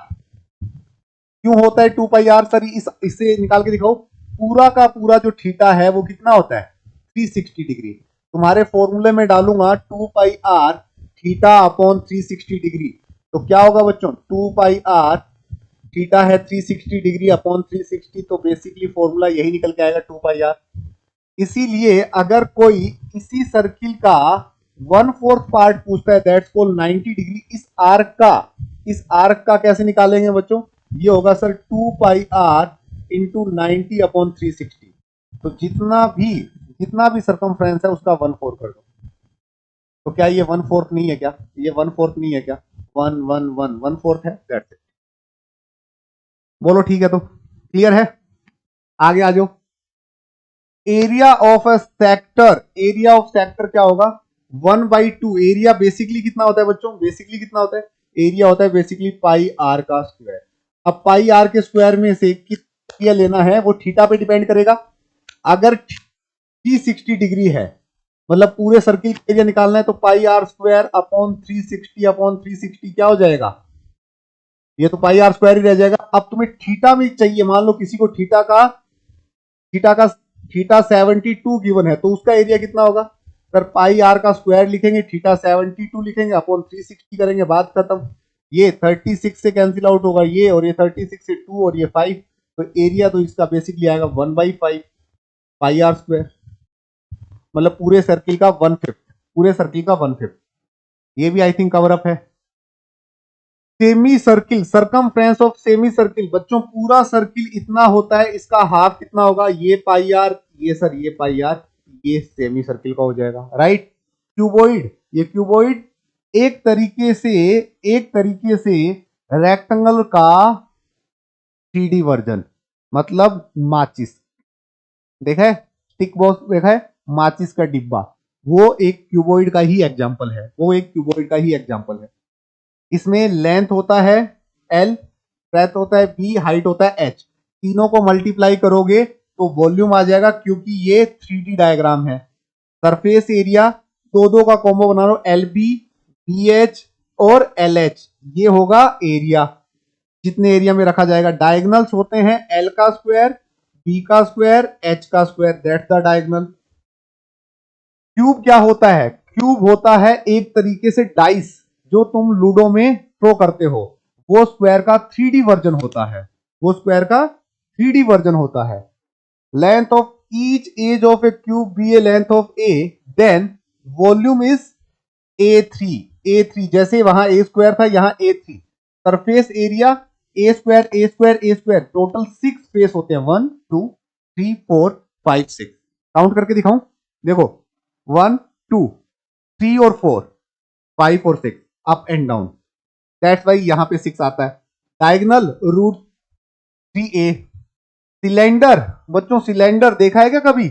ये होता है सिलेंडर, ये रहा सिलेंडर, ये होता है cylinder. The radius of base, इसकी रेडियस है L, हाइट और लेंथ है इसकी H, ये है इसकी H और ये है इसकी R, राइट। वॉल्यूम है इसका पाई आर स्क्वायर H, भैया एक सर्किल का होता है पाई आर का स्क्वायर, और H हाइट तक लेके जाऊं तो क्या होगा, मल्टीप्लाई बाई H, तो एरिया क्या बन जाएगा, पाई आर स्क्वायर H, रटने की जरूरत, सॉरी वॉल्यूम हो जाएगा pi R square H। Curved surface area क्या होता है, इसकी सरकमफ्रेंस होती है 2 पाई आर, और उसको H हाइट तक लेके जाओ, जरूरत है क्या, नहीं ना। और टोटल सरफेस एरिया क्या होता है, सर मैंने नीचे का एरिया नहीं काउंट किया, ये काउंट नहीं किया पाई आर स्क्वायर, और ये वाला काउंट नहीं किया पाई आर स्क्वायर, दैट्स इट, सिर्फ इतना ही डिफरेंस था, बाकी तो सारी चीज वही है। बोलो इतना भी आराम से समझ में आ गया होगा, तुम्हें पूरा मैथ पढ़ा दिया है मैंने। फिर आता है कोन, भैया जैसे सिलेंडर जो होता है, उसी सिलेंडर के इस वाले हिस्से को निकाल देते हैं तो दैट्स बन जाता है कोन। कोन तुम लोगों ने किसी तंबू को देखा होगा ऐसे बना हुआ, ऐसे इस टाइप के तंबू, या फिर इस टाइप के जो तुम लोग ट्रैकिंग पे जाते हो, जो ट्रैकिंग टेंट होते हैं, वो बेसिकली कोन का ही रोल प्ले करते हैं। या फिर तुम लोगों ने आइसक्रीम कोन खाया होगा, वो जस्ट उल्टा होता है, एक्चुअल में कोन ऐसा होता है। इसका देखो 1 पार्ट है, तो फॉर्मूला देखो 1/3 pi R square H, R L एल, क्योंकि ये हाइट एक्चुअल में क्या होती है, लेटरल, हाँ, ये वाली जो एल की साइड है, वो एक्चुअल में हाइपोटीनियस की तरह काम करती है, और ये सरफेस एरिया। फिर आता है स्फीयर, जैसे सर्किल का 3D वर्जन होता है स्फीयर, वॉल्यूम होगा 4/3 पाई आर का स्क्वायर, सरफेस एरिया होगा 4 पाई आर का स्क्वायर। हेमिस्फीयर होता है इस पूरे के पूरे गोले का half version, that's is hemisphere. 2/3 pi R का स्क्वायर, कर्व्ड सरफेस एरिया होता है 2 pi R square, 3 pi R square होता है इसका टोटल सरफेस एरिया। 1 लीटर में 1000 सेंटीमीटर क्यूब होते हैं, ये भी इंपॉर्टेंट होगा जब तुम लोग मेंसुरेशन 2D 3D करोगे। अब आते हैं लोगों के ज्योमेट्री सेक्शन के टिग्नोमेट्री सेक्शन पे। छोटे मोटे रूल एटलीस्ट सबको पता होने चाहिए। साइन स्क्वायर और कोस स्क्वायर का वैल्यू 1 होता है, 1 + tan स्क्वायर सेक स्क्वायर होता है, 1 + कोट स्क्वायर कोसेक स्क्वायर होता है, इक्वल टू का साइन लगा लेना। कोस एक्स प्लस या माइनस होता है cos X cos Y, sine X sine Y, sign आपस में इंटरचेंज हो जाते हैं। साइन का होता है साइन कोस, साइन चेंज नहीं होते, कोस साइन। साइन 2x होता है 2 sin x cos x, ये साइन 2x इक्वल टू का साइन लगा लेना, 2 cos का स्क्वायर -1 साइन ब्लू, cos square x minus sine square x भी लिख सकते हैं। cos 2x का वैल्यू 1 - 2 साइन स्क्वायर, यहाँ स्क्वायर लगा लेना। tan x + y होता है tan x ± tan xy upon 1 minus, ये जस्ट साइन चेंज हो जाते हैं, minus plus tan x tan y, ये फॉर्मूले जस्ट याद रखने हैं, तुम्हारे कैट में नहीं है, ज्यादा टेंशन लेने की जरूरत नहीं है। ठीक है, ये 0 डिग्री 30 45 60 90 180 कुछ भी नहीं करना, तुम लोगों को एंगल्स निकालने की आदत बता रहा हूं जो तुम्हारे काम के हैं। जीरो को जीरो लिखते हैं, रेडियन में इसको पाई बाई 6 लिखते हैं, क्योंकि पाई की वैल्यू बेसिकली होती है 180। 180 डिवाइड बाई 60 करेंगे तो 30 आ जाएगा, 180 डिवाइड बाई 4 करेंगे तो 45 आ जाएगा, 180 डिवाइड बाई 3 करेंगे तो 60 आ जाएगा, 180 डिवाइड बाई 2 करेंगे तो क्या हो जाएगा 90 आ जाएगा, और ये 180। That's it. Sine theta zero पे जीरो होता है, इस पे 1/2 होता है, इस पे √2/2 होता है। ठीक है, √2/2 का मतलब क्या हुआ, ये कैंसिल आउट होगा तो 1/√2 हो जाएगा। यहाँ पे √3/2 होता है, और ये 1 होता है, और ये 0 होता है। ठीक है, सेम चीज कोस थीटा के साथ, सेम चीज टेन थीटा के साथ होती है। बिल्कुल आसान है, डुएबल है, और आसानी से याद किए जा सकते हैं। वैसे इसके अच्छे अच्छे कॉन्सेप्ट, अच्छे अच्छे वैल्यूज भी हैं, बट वो मुझे नहीं लगता कि तुम्हें अभी याद करवाने की जरूरत है, इसलिए ज्यादा फोकस करने की नीड नहीं है। शांति से रखो, बात खत्म। बाकी डायग्राम से याद करो, तो डायग्राम से याद करने का तरीका बता सकता हूँ। अगर यहाँ पे 30 डिग्री है, 30 डिग्री के लिए क्या करोगे, ये √3, ये 1 और ये 2, खत्म। ठीक है, अगर यहाँ पे 60 डिग्री है, 60 डिग्री, तो 60 डिग्री के लिए यहाँ क्या होगा बच्चों, ये 1 होगा, ये √3 होगा, ये 2। तीसरा एंगल जो इंपॉर्टेंट है वो क्या है, वो तीसरा एंगल है 45। ये 1 होगा, ये 1 होगा, ये 2 होगा। ध्यान से सुनना, सारे के सारे सुनना। साइन थीटा इक्वल टू होता है 1 कोसेक थीटा। ठीक है, कोट थीटा बेसिकली होता है 1/tan थीटा। फिर अगर तुम लोग देखोगे कोस थीटा बेसिकली होता है 1/sec थीटा। ठीक है, तो अगर तुम लोगों को जानना ही है कि साइन थीटा होता क्या है, तो साइन थीटा होता है, अगर तुम चाहो तो परपेंडिकुलर अपॉन हाइपोटेन्यूज होता है। कोस थीटा जानना चाहो तो ये परपेंडिकुलर अपॉन बेस होता है। टेन थीटा जानना चाहो तो बेसिकली क्या होता है, ये परपेंडिकुलर अपॉन बेस होता है। नहीं, ये हाइपोटेन्यूज लगाओ, इसमें हाइपोटेन्यूज, और ये P/B। इन फॉर्मूलों को फॉलो करना है, कोई बड़ी बात नहीं है तुम लोगों के लिए फॉलो करना। ठीक है, अगेन ये पैरेलल लाइन का रूल अभी बताया था तुम लोगों को। ये क्या होते हैं, 1 और 5, 1 और 5 इसे बोलते हैं क्रॉसपोंडेड एंगल, क्रॉसपोंडेड एंगल। ठीक है, और ये जो एंगल होते हैं 4 और 6, 3 और 5, ठीक है, ये होते हैं अल्टरनेट एंगल, इंटीरियर। और ये 1, और ये 1 के बाद अगर तुम ये 1 और बात करो, 4 और 6 की बात करो तो ये इंटीरियर हो गए, और ये 2 और 8 की बात करो, ये देखो ये आउटर साइड है, ये आउटर साइड है, तो एक्सटर्नल इंटीरियर एंगल है। ठीक, exterior sorry. In other words, two angles of same side is two right angle. ठीक है, राइट एंगल का मतलब होता है 180 और उसका रेडियन। खत्म, ये आसान सा खेल है, इसको ज्यादा करने की नीड नहीं है। एक्यूट एंगल होता है जो एंगल एक्चुअल में ये थीटा लेस देन होता है 90 डिग्री, मतलब up to 90 degree. Right angle होता है ऐसे, ये 90 डिग्री। ऑब्ट्यूस होता है, ऑब्ट्यूस होता है ऐसे जो थीटा ग्रेटर देन 90 डिग्री हो, और लेस देन क्या हो, थीटा लेस देन हो 180। यहाँ पे थीटा हो 90, रफली लिख रहा हूं सीधा। स्ट्रेट एंगल क्या होता है, that's the straight angle is 180 degree, right. Reflection angle क्या होता है, अगर रिफ्लेक्शन एंगल की बात करूं तो रिफ्लेक्शन एंगल क्या होता है, ये पूरा का पूरा जो सर्किल घूमता है वो कितना। देखो, रिफ्लेक्शन एंगल निकालना हो तो जैसे ये मान लो ये वाला एंगल 60 डिग्री है, तो रिफ्लेक्शन एंगल ये वाला होगा कि 60 में से 60 हटा दो ऐसे करके, राइट। अगर कंप्लीट एंगल की बात करें तो कंप्लीट एंगल ऐसे निकाला जा सकता है। कॉम्प्लीमेंट्री एंगल की बात करें, सी पहले आता है तो sum of to angle is 90। अगर मैं यहाँ पे एक लाइन ड्रॉ कर दूं तो ये एक्स, एक्स का वाई कॉम्प्लीमेंट्री एंगल है। अगर एक्स 30 है तो वाई ऑटोमेटिकली क्या हो जाएगा, 60 हो जाएगा। That's called complementary. सप्लीमेंट्री का मतलब होता है कि 180 का सम, अगर एक्स एक्स अगर 50 है तो यहाँ वाई क्या हो जाएगा, अगर ये इसका सप्लीमेंट्री है तो ये हो जाएगा सर 130। बोलो डील डन। सबको एक एक बात समझ में आई। इसके बाद ये ये वर्टेक्स होते हैं ए बी सी, ये एंगल्स होते हैं, और ये इसकी साइड्स होती है ए बी बी सी ए ए सी ए। ठीक है, अब क्या क्या लिखा हुआ वो देखो, ट्राइंगल्स के type based on side, equilateral triangle सारी साइडें इक्वल होती हैं, दैट्स। फिर क्या होता है आइसोस्केलन ट्राइंगल, आइसोस्केलन ट्राइंगल की दो साइडें इक्वल होती हैं। फिर क्या होता है स्केलन ट्राइंगल, जिसकी कोई साइड इक्वल नहीं होती, right. Based on angle, right angle triangle, एक एंगल 90 डिग्री का होता है, वो होता है राइट एंगल। ऑब्ट्यूस एंगल, एक एंगल जो है वो 90 डिग्री से बड़ा होता है, वो होता है ऑब्ट्यूस एंगल।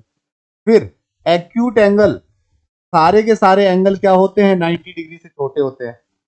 ये वाले रूल्स एक्यूट एंगल के लिए, ऑब्ट्यूस एंगल के लिए और राइट एंगल के लिए। राइट एंगल के लिए जो रूल लगता है इसे पाइथागोरस बोलते हैं, ठीक है, जो तुम लोगों ने इंप्लीमेंट किया होगा। पर क्या होगा, हाइपोटेनियस का स्क्वायर जो होता है वो बेस अपॉन परपेंडिकुलर का स्क्वायर, सॉरी बेस का स्क्वायर प्लस परपेंडिकुलर, याद होगा h का स्क्वायर इक्वल टू p का स्क्वायर प्लस p का। ठीक है, अगेन ये सेंटर ऑफ ट्राइंगल, ये पूरा पढ़ाना पड़ेगा, सेंट्रोइड डायरेक्ट समझ में नहीं आएगा, ऑर्थो सेंटर, ये सर्कम सेंटर और ये इन सेंटर, ये सारे मैं सीक्वेंस में पढ़ाऊंगा, डोंट वरी। फिर code of a circle, code of a circle, किसी भी सर्किल की सबसे बड़ी कोड क्या होती है, किसी भी सर्किल की सबसे बड़ी कोड उसका डायामीटर होता है, डी डायामीटर। ये क्या होता है case one, when the intersect externally, जब एक्सटर्नली इंटरसेक्ट करते हैं और जब इंटरनली इंटरसेक्ट करते हैं। अगेन ये टेंजेंट का खेल है, जब आउटसाइड कोई टच करता हो, डायरेक्ट कॉमन टेंजेंट इन दो अलग अलग ट्राइंगल सर्किल के अंदर दो ही, मैक्सिमम दो ही ऐसी खींची जा सकती है, नहीं सर दो से भी ज्यादा हो सकती है। कौन कौन सी और है पॉसिबल, ये भी ड्रॉ कर सकता हूं मैं एक, और एक ये भी ड्रॉ, टोटल 4 होंगी, total 4। Again direct common tangent, तुम लोगों को ये वाले टेंजेंट का लेंथ पूछा जा सकता है और दो ट्राइंगल के बीच, सॉरी दो सर्किल के बीच का लेंथ पूछा जा सकता है, बस हो गया डन। अब देखो काफी अच्छा खासा 1.5 आवर मुझे लग गया होगा, बट मुझे इस बात की खुशी है कि 1.5 आवर के बाद इस क्लास का एक बच्चा ये नहीं कहेगा कि सर मुझे ये नहीं पता कि एक्चुअल में कितना कुछ आता है। ये पूरा सिलेबस था जो पिछले 100 मिनट में तुम लोगों के साथ शेयर किया, 68 पेजेस का, ठीक है, 68 पेजेस का। सारी चीजें तुम्हें पसंद आई हैं, अगर तुम लोग सिर्फ मुझे फ्री क्लासेस में फॉलो करते हो तो you can guys also follow on Unacademy, तुम लोग अनअकैडमी पे भी फॉलो कर सकते हो। और तुम लोग ये जो अपॉर्चुनिटी है इसको ग्रैब कर सकते हो, ध्यान से सुनना, यूज कोड रवि09, ये अपॉर्चुनिटी दोबारा नहीं मिलेगी। मेरा नया कोर्स आ रहा है जीरो टू जेनिथ बैच, इस बैच का तुम लोगों को आइडिया होगा आई थिंक, ठीक है, जीरो टू जेनिथ वाला बैच आ रहा है। इस बैच के अंदर मैं नंबर सिस्टम से स्टार्ट कर रहा हूं, मैं तुम लोगों के साथ नंबर सिस्टम से स्टार्ट कर रहा हूं बच्चों, नंबर सिस्टम से, ठीक है। I am just starting with you number system, zero to zenith वाला बैच मैं स्टार्ट कर रहा हूं 25 और 27 को मेरी क्लास होगी नंबर सिस्टम से। यहां से लेके अपन लोग अगस्त तक सिलेबस को कैरी ऑन करने की कोशिश करेंगे। वी गाइस स्टार्ट, तुम्हारी स्क्रीन पे दिख रहा है मैक्सिमम ऑफ चाहिए तो जस्ट यूज रवि09। अगर हमारी टीम का तुम्हारे पास फोन आता है तो उनको भी मेंशन कर देना मेरा नाम, मैं पूरा क्वांट का सिलेबस और एलआरडीए का सिलेबस तुम्हें करवा रहा हूं, ठीक है। इसके बाद ये वाला, इस वाले के अंदर मैं तुम लोगों को डीआई करवाऊंगा और इसकी भी क्लास जल्द ही स्टार्ट होने वाली है, डेटा इंटरप्रेशन, ठीक है। ये ऑलरेडी कैरी ऑन कर सकते हो। अगर कैट का आइकॉनिक सब्सक्रिप्शन लेना चाहते हो तो उसमें नोट्स मिल जाएंगे, पर्सनल कोच मिल जाएंगे, ग्रुप डिस्कशन हो जाएगा और मेंटोर कनेक्ट कर लेंगे, आस्क मी ए डाउट का फीचर आ जाएगा, ये सब कुछ भी अनलॉक कर सकते हो।